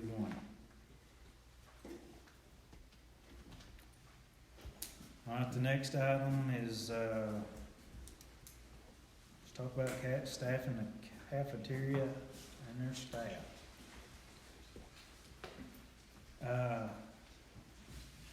Where are we at besides working these ladies to the bone? Is it just cafeteria staffing? I wasn't for sure, and staff. Yeah, Okay. I'm thinking we may need some help in the cafeteria area, and let's, Definitely need help. But we've advertised. It's advertised, we have ESS I have emails from her, she apologizes, she's, 4 people that won't answer their phones, or, they've sent us subs that'll work, we've had 4 of them work 1 day and won't come back. We had one that worked 2 days and she won't come back. Then we had one I was gonna bring before the board tonight. Alf offered her more money, so she pulled up last Friday, I believe it was, and now she got out. And it's not just the money, it's the workload. We are down 3 people from last year. And the work we have with the new culinary K-12 is more on us. So that Janice and I are spending our days working in the cafeteria, and evenings working on office work. Cece has worked in the cafeteria at the elementary several times. This is my new chip man back here in the back, Neil. He comes and helps me every day because I'm shorthanded at the high school, and she helps at the elementary, or if I need her at the high school, she's offered to come help me. But I can't find anybody. Even the sub company, we have one sub that comes every day, and it's because she feels sorry for us. And did we ever, I know you and I had discussed putting it out on Facebook or running an ad in the Gazette. Well, and they put it on, our webpage, I think, The yeah. webpage. She did, and that helped. I got like 4, that I spoke to and asked them, they had to do their background check and everything, so they just won't stay. Okay, what are we paying those folks? Is money the issue? It kinda is. They're making $9.25 an hour. If they sub in the classroom, they're making $75 a day. So that's why they don't wanna come work with us in the cafeteria, because they make more money subbing in the classroom. Can't blame And it's a them lot for more work in the cafeteria than what they are subbing in the Yeah. classroom. that. Can't blame them for that, can No, you? sir. No. So what we need to do is look at what we pay. them. Right, but how much are we paying them per hour? $9.25, which This is minimum wage. Minimum wage, and it will go up in January, so I know minimum wage goes up to 10 in January, so Right. we've got to go up to 10 on that. Yes. Well, I mean, we're sitting here, we can't get people, we know why we can't get people, why don't we fix it? Well, we are trying to fix it, but that is part of No, I would- personnel policy. And what we'll have to do, Ms. Elaine and I have talked about this, we're looking at other salary schedules to compare. But that will have to go to the PPC, since we're already under contract, and it will have to be officially approved by the PPC, because then you're gonna change the salary schedule according, Cafeteria work. yes, and everybody has to sign off that, yes, we're okay with that. But we can make it retro, right? Can we take it back to September? Well, I don't know about, in other words, paying them for September. Well, can we start it immediately? This is subs. I mean, I know like Ms. Jones is working in there, and that's getting her pay up too, but also to get the subs. I think All we've of got, us workers that work in the cafeteria part, like she said, Lane and Janice both come in there and they work too, but we work 30 minutes to an hour longer every day also. Just Okay, so we can prepare for K-12, because it's a lot more work with K-12. are you getting overtime for that? No, sir. We've got ESS subs that come and sometimes they stay 30 minutes over. ESS don't pay them, but for the 7 hours they sit, they don't get paid. And we are told that we don't have to stay, that they will finish our work for us, but then that's still somebody else staying and not getting paid for more hours But to get the work finished. everybody in here is working for one reason, to provide for their family. And Ms. Bryant, you and I went to a workshop in Hope last year. And it was, didn't it say that if someone was working overtime and we knew it, that we had to pay them? if they're working more than 40 hours in a week, you have to pay. That's fair that's fair law. I don't know what their hours are, but we have to know about it. This is the first I'm aware of it. Okay. So how did, it got to the agenda, but I didn't know about it till tonight. I know Miss Elaine and I've been talking about it because, I think, you know, you can see they're busy. I know that Tracy came and, did observations one day, did his classroom observations. He has seen how busy they are. He talked to me about his concerns to me, so Miss Elaine and I talked about it, because I have seen the same thing. We have looked, I've actually got the salary schedules that she has gathered for me, but I believe it's just Falk. Is it just Falk's? Well, It's- they're a little higher, if they got all theirs at lump sum. Yeah, Whereas Genoa so we've divided got it others we've got to look at too, but we've still got to go through the policy proper, the legality of, we can't just change one person's salary schedule now that we're within the year without going to all classified PPC and letting them vote on that. When does that come into effect? That's in the law. I mean, It's that's, a law that we can't change once you're in the the, employee's pay. It does have to go through the PPC. once you're in Yes. that contract We need year. to get it to the Could do it for people. next year, Beanie, but not, Well, in this we year. got a problem this year, right? A problem now. I agree, and I don't mind going to the PPC Okay. and when you go- proposing something. Right, when you go to them, also help the custodians out. We have problems there too. And it's time to fix it, and we know what the problem is. People work for money, and we don't pay enough money. That's plain and simple. And those two areas we have trouble in, we're not paying them. What's the It's difference, time we start paying. what's the difference in what they make as sub pay per hour and what they would make per hour if they were hired as a full-time employee? It's 10, Cafeteria starts out like 14,000 and something. You know what the hourly rate of it's, it it's, is, or how many hours it it's is? $10 and something an hour, Yes. yeah. And then there was a raise of 2.5%.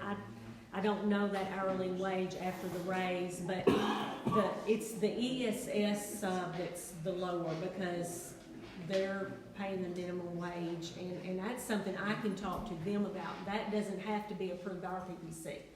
That'll help us get subs, that still doesn't help us with current employees. So if we turn around and we bump the sub pay to the same that our employees are making, to get us through, to get us Whatever more that subs, where hourly- more subs would wanna be here, is that gonna put us ahead of Falk, where they're gonna wanna come here? I don't know, I'd have to do the figure on it. Go ahead, Luke. A sub is making $11.50 an hour. They making $9.25 an hour. That's what it figures out to be. I promise you, these cafeteria ladies, they work their guts out for $9.25 an hour, and the sub's sitting there in a soft, easy chair watching kids. Now, yes, they deal with kids. They can throw a curveball too. There's over $2 an hour difference between these ladies' pay and that sub pay that's coming up there for 6.5 hours. Well, it needs to be fixed. Yes. Put the money where it needs to be. No, the permanent employees, So, for sure, needs a raise. did you divide by 6.5, did you say 6.5 hours, Luke, or? 6.5 hours, I mean, let's say 8 o'clock to 3 o'clock, 3 or 7, whatever it is, they get 30 minutes for dinner, that's 6.5 hours. Okay. Right, $75 a day, divided by 6.5, that's $11.50 an hour. And they sitting there in that easy chair. Have we looked at, is there a peak time where you need more people? Yes, from the beginning of school to the middle of October. During the day, do you need more during the prep or more in the service? We've talked, Because if you were, the reason I'm asking is if you were to add some part-time in there too, where they're coming in and working 4 hours or 5 hours at a decent rate, then you can get some of those that may have their kids and other duties that they have to do in the evening where they would wanna come in and just work part of it, one or the They've got custodians other. and other people coming in there to finish up at the end of the day when those subs leave. They have not, the finish of the day to do, and they have the preparation for the next day to do. Yeah, Donna and I worked in the kitchen Sunday to prepare the lasagna, because there was no way they could do it this morning with just, because we didn't have any subs. I knew we were gonna be short subs because they were in the classrooms. And they knew ahead of time, so we knew we would be short. Okay, and y'all are salary employees, right? All of us. All cafeteria is salary. What do you mean by salary exactly? Do they get overtime? If they are classified employees and fall under the rule that if they work more than 40 hours a week, yes, they're supposed to get overtime. Well, I can tell Are you y'all right submitting your now, overtime? Elaine and myself, for, August and up until Friday, I'm pushing right now 197 hours overtime, and Elaine's about 190 probably. We're both pushing almost 200 hours of overtime since the first day of school. Have y'all submitted any of that overtime? We submit a timesheet that says 8 hours. I don't sign Okay. off on hers, I do sign off on Elaine's. If you work 12 hours, you put 12 hours on that time sheet, you don't put 8. And the thing is, I personally, I'm not saying I want to raise, you know, because then you get into different departments, they're getting more, it turns into, well, the cafeteria's making more than me, blah, blah, blah. I don't need a salary raise, but if I'm gonna be working 12 to 16 hours a day, at least pay me minimum wage for every hour I work over. Because we are making sure if the state walks in, the kitchen passes and the office passes. You put in, But what's To get- fixing to happen, you only have about 4 good ones. And we're working on, 2 deaths. And one of them sitting in here, Miss Jones, she's a good worker, she has good attendance. She will not be back next year if we don't get staff. That's the answer. We've got to find staff. And if you do raise the pay a little, and that still don't bring people in, you've got to figure out what your next plan's gonna be. Because Miss Donna is our manager, she physically can't hold up. She's trying to work like a 20-year-old lady. And she's 61. Physically, she's working day and night. And, she's coming in at 5 in the morning. She's working the weekends. Me and Elaine's doing the same thing. We're not complaining. We're making sure that Genoa passes their inspection. But it's about to wear us 3 down. And I'm 62 and I work in the cafeteria, and she Right. hands down. well, If I don't work, by no means, I don't wanna get paid for it. But everybody should know what mine and Elaine's vehicle looks like, cause it's in that elementary parking lot. And I wouldn't bring this up, but I have a daughter sitting behind me tonight, and she can tell you where her mama always is, and it's not at home. Okay, well, when you there, you need to be getting paid.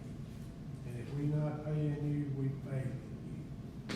So we gonna quit paying. But the whole solution is how can we get more people?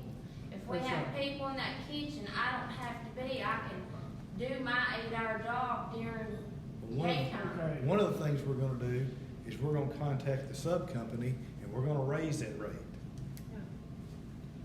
Because, to see if we can get some more help. And if we've got people, because they're completely exhausted in here for 7 hours that don't wanna come back, then let's talk to them and find out what we can do to make it better. If we've got to turn around and put them in a 5-hour block and bring somebody else in for another 5 with them overlapping, y'all work that out with them. Let's get these people that wanna stay. If it's too much to work 7 or 8 hours, but they say we can do 5, then let's figure out a way to make that work. And the few subs that we have had that just came for 1 day and left for 2 days, we called them in and said, hey, if it's me or Elaine or some of the full-time people, that the problem, if it's our attitude, if we're too rude or to asking too much, tell us. Cause that is fixable, that is our problem, we need to fix it. We Right. don't need to run them off. It's not our attitude towards them or how we treat them, it's physically the work, it's just. Then, like I say, that may be something because of the amount of work that we may have to reduce some of the hours that they're actually working because of the load. Okay, and I'm gonna tell you now, this is not the only problem we have. Custodians are just as bad.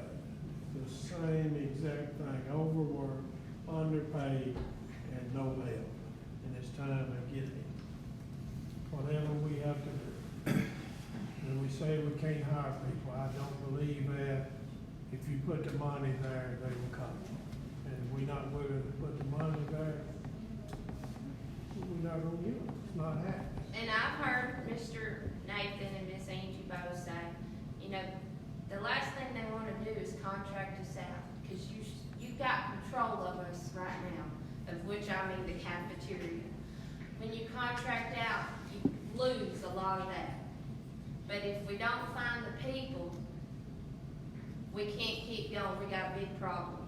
And we don't even have enough to run the 2 cafeterias we now, when we get the 3rd school, we don't even have nobody to send down there.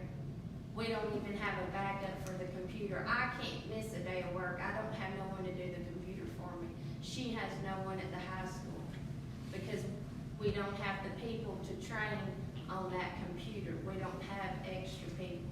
So that's just something for y'all to consider. If we can't figure out the solution of how to hire and get people in here, then you might have to be looking at Chartwell's, Airmore. And that's, I know y'all don't wanna do that, and you know, that's why we did K-12. K-12 has brought our numbers up. We're serving like 150 more kids at elementary. We're serving about 50 more a day at high school. Overall, our meal counts has went up. Teachers are eating from middle school, elementary, high school. We are bringing the counts up, that's great, but the problem is still there, because it don't matter how good the food is, or if it's all free, like from a vendor, it's free. If you don't have the people to cook it, it's still defeating the purpose. And I hate that if we're gonna lose a few people that are good because we're just working them. And by me saying we might have to go to a contract company, that means Janice Tigg don't have a job. Because when you go to contract, the only person that can keep their job with the district, from my understanding, is the director. Everybody else has the option to work for the contract company, but they pay minimum wage. So, How many full-time cafeteria workers do we have? I think we have a total of 8. There's me, Lane, Donna, Darlene, Betty, Melissa, Lauren. What about how many that are actual workers? We have 7 total for the 2. Yeah, but there's 3 of you, 2 of you that are main administrative workers that are not getting to do your work. Yeah, sometimes I have to say, hey, Elaine, you gotta come out of that kitchen, I need you to be the director for a little bit. We got invoices, we got bills to get paid. There's a whole nother part of it than just cooking the food and feeding the kids. Do we have any openings that we just can't fill? Yes. Yes.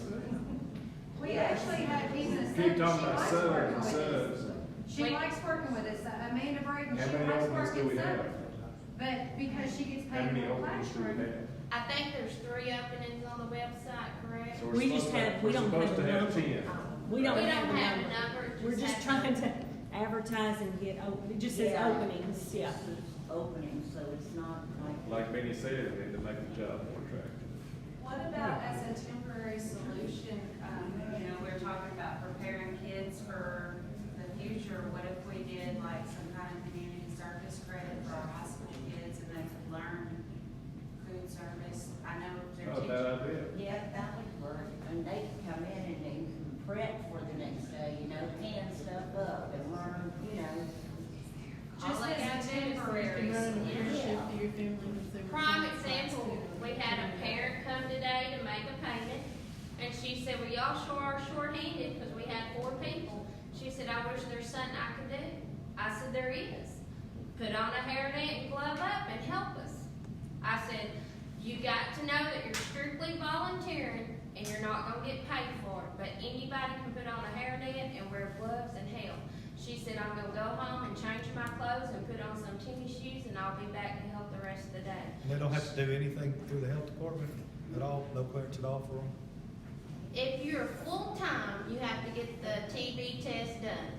But you can vote like Cece, when she comes, she puts on a hairnet and some gloves and she can serve the cold food to the kids. She can wipe the table, she can wash dishes, you know. Yeah, they have to be careful what they allow them to do. But they can help. Because well, for safety reasons as well as health reasons. And if the health inspector were to come in and they were doing something that they weren't doing properly, you always have to be on guard for things like that. But there's lots of stuff that volunteers can be doing. And like middle school, elementary principals, they both have help down at our campus, you know. It might be with the trays, you know, the trash, it might be with the a la carte. Miss Angie's called before. She's came down to volunteer to help at either campus if she don't have meetings. But us pulling all these people from other departments is not the solution, because we're taking them away. Like Cece came at 10:45 and didn't get out until like 12. Well, I just took her from something else. I know she didn't mind helping us and we did get through the day, but we're not solving the problem.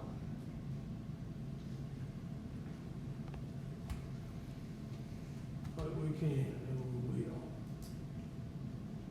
No, this won't be an overnight fix. No. So, Like I say, the custodians are in the same fix, we shorthanded, and right now, when we're talking about this, I would like to make a motion that the custodians are put back on the hours that they had before the shakeup. I'm gonna make that motion right now, I need a second. And that's gonna help them, that's gonna help us keep some of them, and then we need to give them some money. And that's gonna leave me 3 short. That's how I rearrange the hours, so it's together. But We had an opening and we had 5 apply, 3 in-house and 2. see, okay, in doing that, what did we do? We made every custodian we have man. We did, right? So we don't need to be doing those kinds of things, and we need to be hiring people. When we say we can't get them, well, we're gonna have to get them. We're gonna have to put the money up our own stand. It has to happen. We don't have a choice. It's just the salary. I did make a motion, I hear me a second.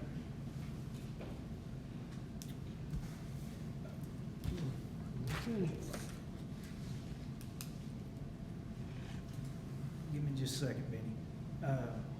So if we raise the cafeteria pay, the cafeteria workers' pay, the custodians will follow suit, right? Because they're the same, is that the same job classification?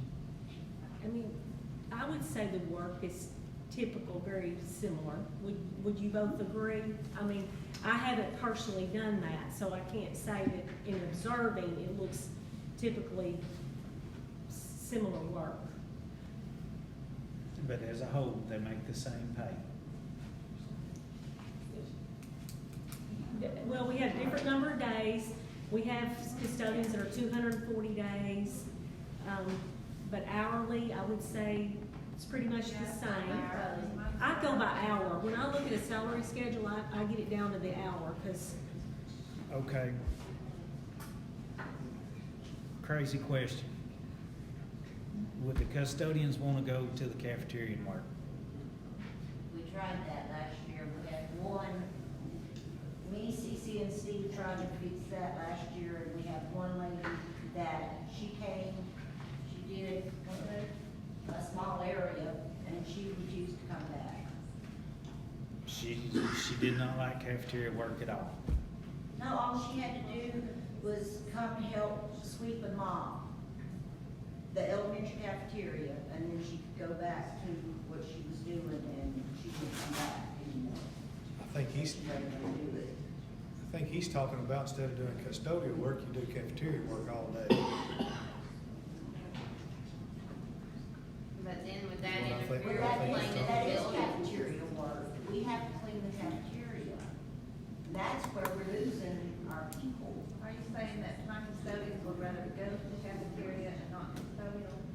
I'm saying this is not one person's problem, no one person caused it. We're trying to fix it. It has been brought up that maybe we contract out the custodians. Maybe we don't. What if we did go that way, what if we put all the custodial people in the cafeterias and said, hey, we want you to work as a cafeteria worker? Would they blow a court? Would they understand? Is that an option? Is it not? What would you gain out of that? You wouldn't have anybody to clean. He's talking about getting outsourcing. If we Well, I'm outsource. not interested in that. Hire some people. And you're a couple short, right, CC? Yes. Right now, since we've changed our hours, we've got it covered. If we change the hours back. Will actually be one ahead when one returns to work. Well, and those people are having to work twice as much as they need. And y'all know that. Yeah, they've got a And lot we to got do. to do something about that. Put the hours back like they were and hire some people. Why can't we do that? All right, can we look at this? Can we look at taking it to the PPC, getting our custodians and our cafeteria workers some more pay? I have no problem. Okay? We've got the jobs open and posted on Facebook and everywhere we can. Are they on the sign? On the marquee, I don't know about the marquee. I'm sorry. I don't think they're on the marquee. It's kind of hard to put that kind of stuff on the marquee. Well, it's the program, but I'm sure we can figure it out, but, I mean, Yeah. we just have to get in the program.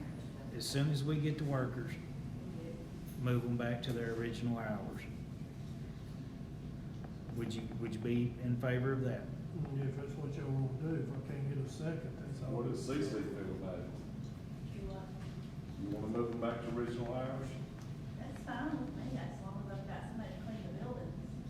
Because like right now, I don't know, if I do that, I have nobody in elementary and one person in the middle school. So it wouldn't work No. right now with our current, so we're gonna have to get some people to do And that. that will make her come up on the weekends to pull their slack, cause we're here working, either her or Kelly's here cleaning, because she don't have enough people. How long does it take this to go to the PPC to get approved? A meeting, I mean, We can call a meeting. yeah, they're really needing to probably have a meeting pretty soon anyway. I have to say on them to have a meeting. And can this be done by the next school board meeting? Well, we have to, we actually will have to get our numbers together, figure the numbers that we're proposing, the salaries, and then there will have to be a vote with all of the classified PPC. It wouldn't take that long. Could we do it in 2 Can y'all weeks? can y'all do us a favor? Write an optimal schedule, what you'd like to, what would be your best performance so that we know how many we need to hire. When I spoke to y'all a while back, I was kind of thinking 2 and 2. You needed 2 part-times, 2 full-times to get you back up to where you were. And that's what I spoke to Angie about. That's why there's not a limit though, because you can't even fill the 1, regardless of the 4. And if it's money, it's money. But I mean, a lot of people don't even want to work today. It is what it is. I mean, it's not. For some it is money, the I other agree. is just So- physical work they don't wanna do. So And it's hard work, and y'all are overworked. We appreciate that, y'all for that. But it's time that we hire enough help to tend. And if money you will can, hire. what's your other option? If people don't start turning in applications for us to consider. well, we gotta start there and try. But we need to know what it takes for custodian to work, what it's gonna take for y'all to work. We'll figure out the money aspect of it and get it where it's competitive. I mean, that's what we're gonna have to do. But you don't get paid 8 hours, you get paid time and a half. Well, me, I ain't even asking for that. I'm just telling, that's, You turn it in, because what's right's right. It don't matter what you think, that's what the law is, so, but we can't pay you if we don't know. You have to turn it in. We're just making sure everything passed on it. I get it, but you're gonna get paid to do it. I Not, just want to have, they have those that are approved. All you gotta do is ride by and see their vehicles out there, If they see the will lights on approve there, it, and all that. that's your You wanna stop by and see what they're doing, we do that. Because those girls are working.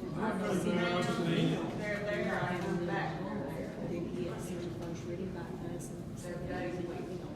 Time is something to be make these done. very approved. I told her she could sign up through ES and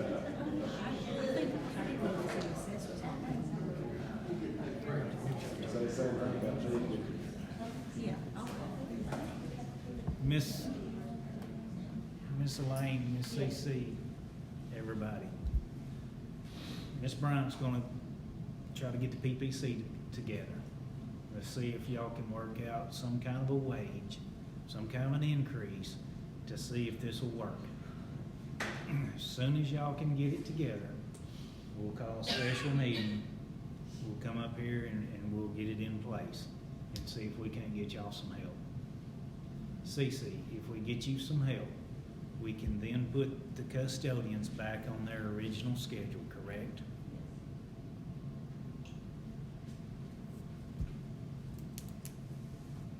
That's all we do right now. Do we know what pay? About, I think I may have some of the, We need to be up and above the, Well, one of the no, ESS that's subs a different asked, folder. could the district change the ESS subpay, or is that just something ESS does? No, that's something, that is, I didn't realize that it was that low. I told them that I thought that, you know, it would probably be ESS, but I was not sure. I would have to ask y'all. They wanted to know, does the board do that or ESS company? And I said, well, you're working for ESS. I think ESS sets their own rates, but I was not sure. can they not be hired? Well, so far, we haven't found none that wanted full-time. But I'm saying, but they can Yes, if they they, can. okay. Yes, they I didn't know if that was like a Yes, contract you no, couldn't. they can be hired. we can. And we thought that they would, we had one, and by the way, that one was found in a different position. Right. An A, not a cafeteria. Right. And I've got one that is ESS that I'm gonna recommend. Yes, that's tonight. And we got copies of emails. I mean, ESS has even contacted their corporate office. Yeah. They're even asking for subs in other counties to come over to Genoa, but nobody wants to do these two positions, Catherine and Jason. We just don't know what to do. It's hard work. Maybe she can get a hold of them and get the rates up some, speak to them about that, maybe that'll help. And then they'll see the benefit of the added money, and then maybe we get enough money to be willing to come over here, if they're good workers, to work full-time. So, give it a shot, that's all we can do. Try it, if it works, great, if it doesn't, we'll try something else, we'll figure something else out. We'll keep working at it till we get it.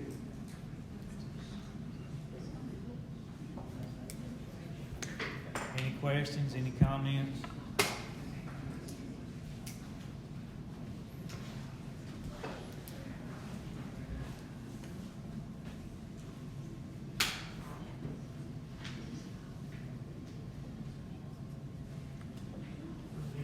get my motion.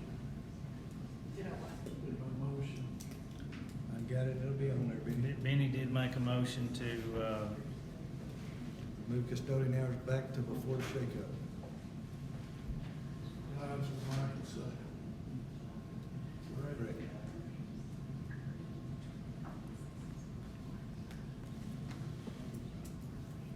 okay. next item is, we've already discussed 3.20, this policy is 6.2 and 6.6.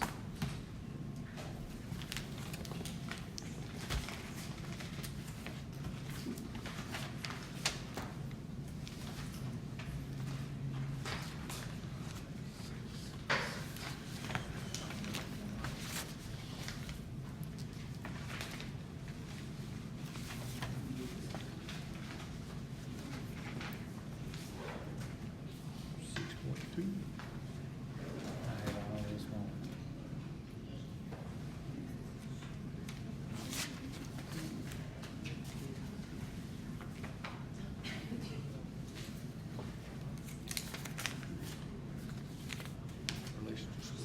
Organization. 6.2. Yeah.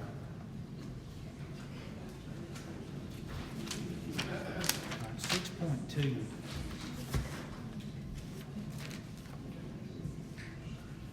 Hold on, here's my other stack.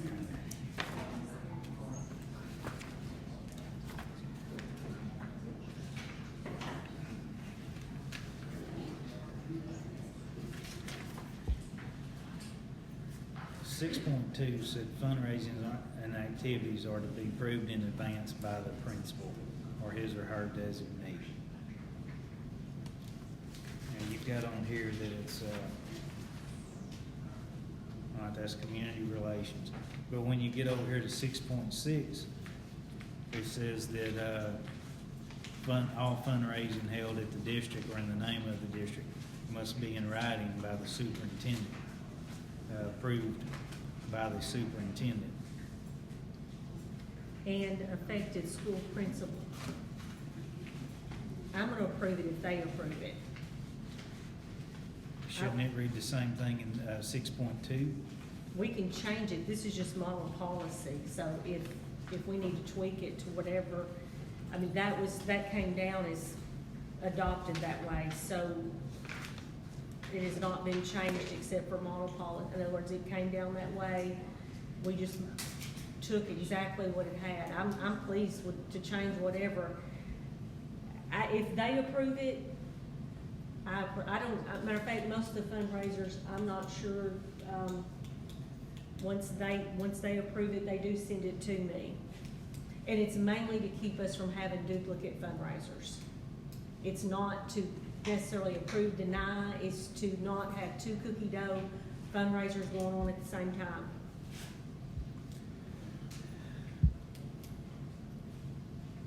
And I know we just approved this. We can amend these anytime.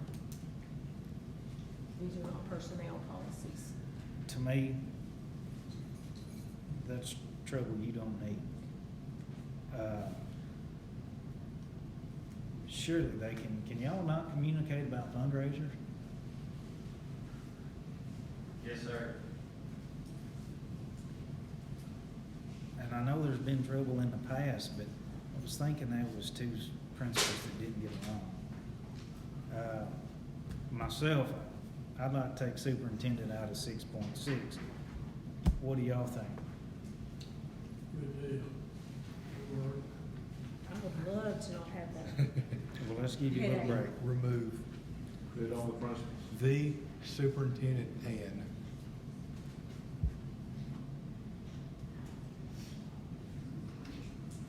Out. Correct. Do I have a motion on that? Motion.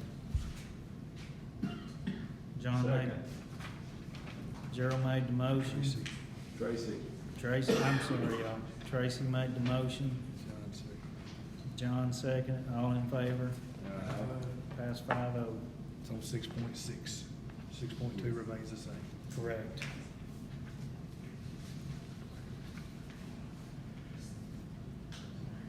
And on 7/12, and I know we just discussed it, seems like in March. I was thinking it said that there was just one fundraiser per year.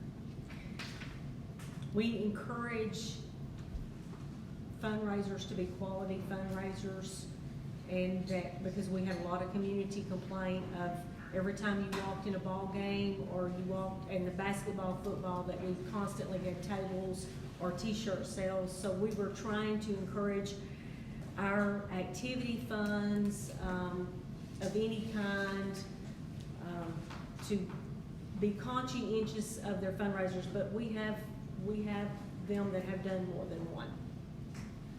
No one has said that they can't do but just one. Is it in Okay. here that it is? I couldn't find it anywhere. Yeah, And I it's didn't I know not. think that was just something that was taken during the discussion. Yes. So, I mean, I would say, just to clarify, there is not a one fundraiser stipulation No. in our policy, correct? no, because I know, I could name 2 or 3 right now that have got more than one, but it's a quality fundraiser. It's not repetitive with another, competing with another person's fundraiser. Okay, I understand what we're trying to do. I'm afraid we're starving some of our activities if they're just trying to do one fundraiser. And I understand people don't like to be hounded when they walk through the gate. But for some reason, I was thinking that was the rule, and I looked and I couldn't find it. Okay. I don't think we've ever told them just one, have we? Okay.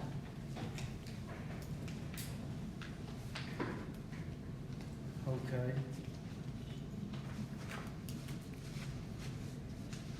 Any questions? This time I'd like to move to executive session. 9:14.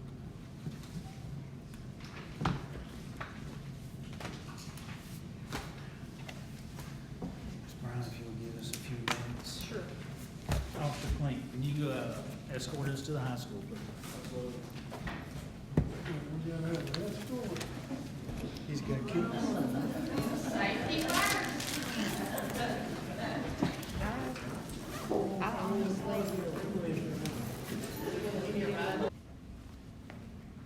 I'd like to call this meeting back to order at 10:24.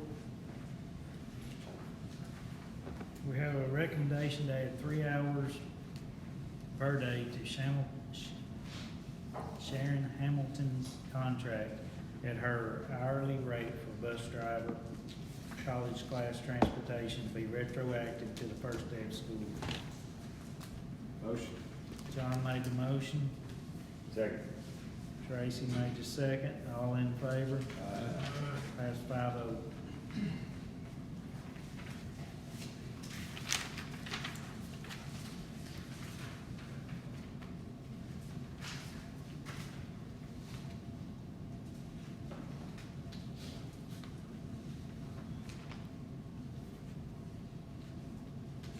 Hey, am I missing something? Where's the name?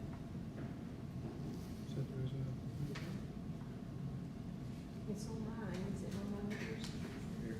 Now, right here, I start off, that's there, and,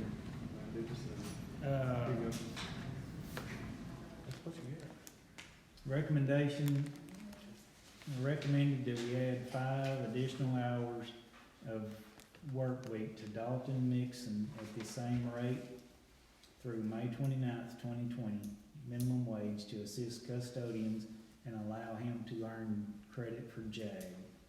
Motion. John made the motion, Second. Tracy made the second, all in favor? Pass 5-0. We have a recommendation to accept the resignation letter, thank you, Ray, of Lakrita Rose for custodian. Motion. John made the motion, Second. Tracy made the second, all in favor? Pass 5-0. Resignation, recommendation to accept the resignation of Trudy Avery as custodian, 185 day for the remainder of the 2019-2020 school year, effective September 23rd of 2019. Motion. John made the motion, Tracy made the second, all in favor? Pass 5-0. We have a recommendation You have a recommendation to hire Trudy Avery as a custodian for 240 days for the remainder of the 2019-2020 school year effective September 24th, 2019. Motion. Second. John made the motion, Tracy made the second. All in favor? Aye. Pass 5-0. Have a recommendation to hire Austina Lynn as custodian, 185 day for the remainder of the 2019-2000 school year effective September 24th. Motion. Second. John made the motion, Tracy made the second. All in favor? Aye. Pass 5-0.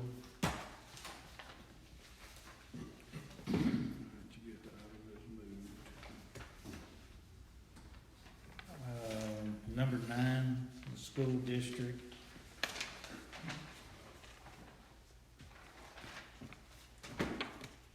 Has bought a tractor, is that correct? Yes. And that is item number, check number, let me see where I wrote that down. First you got school district tractor and land clearing timber. Is there anything? Well, I need to update on the land clearing, Okay. that's just info. If you'll give us, okay, let's go ahead and, accept the purchase of the tractor. Motion. Tracy Second. made the motion, Second. John made the second, all in favor, Aye. pass. Aye, 4-1. 1 nay, pass 4-1. Okay, can you give us the update? The land clearing, when I talked to Mark Bailey about that, he said that we needed to wait to do any of that till he actually has the, person come out and do a, survey of the boundary, which will be the project, because if we do anything that affects anything, once they say, okay, we're responsible for this area right here, this is our project boundary, and if they find out that we've cleared a tree and not properly done that, something like that, and caused a foundation problem, then they could have a liability. In other words, they won't be liable for it any longer. They would come back on us and say, you know, we weren't aware you did that. He recommended we wait, and they do not charge any extra for the clearing. That's usually figured in. He said if you want your trees, there's ways, you know, they could drag them over if that's what we wanted to do. We could talk about that, but he definitely said not to, you know, for us to hold off till he gets that boundary, and then we can have people come and look, and he can give input. He'll be coming to some board meetings before then, and you can ask him more specific questions. So you say wait on construction boundary. So they. Project boundary, Okay, yes. I got you. Yes, because, I mean, you've got concrete, paved, you know, you're all over that, Just so. wanted to make sure it wasn't property boundary, property line. No, no, Oh, okay. project.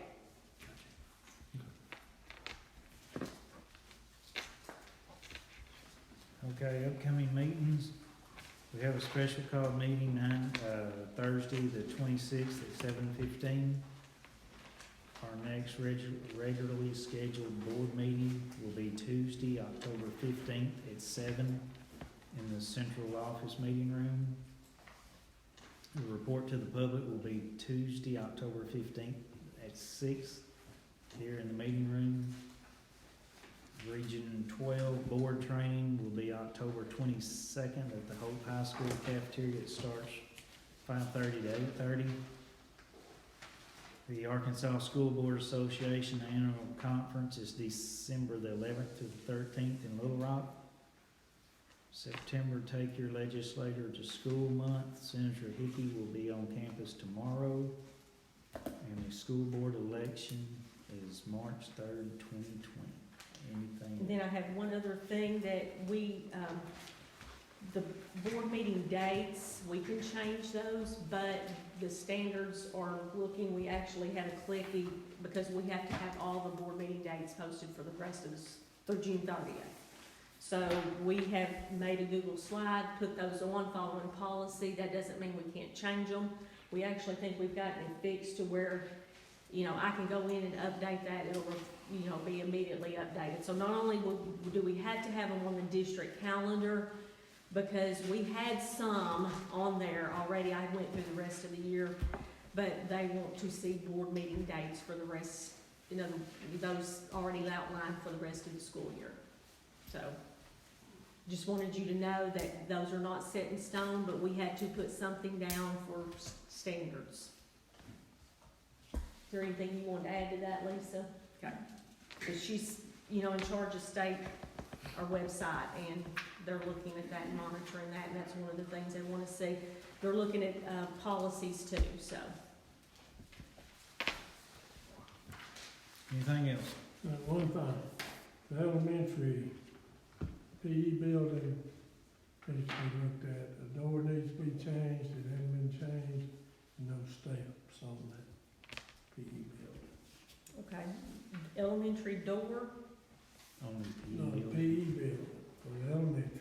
Right, I got the elementary PE building, I just, Okay, the west door needs replacing.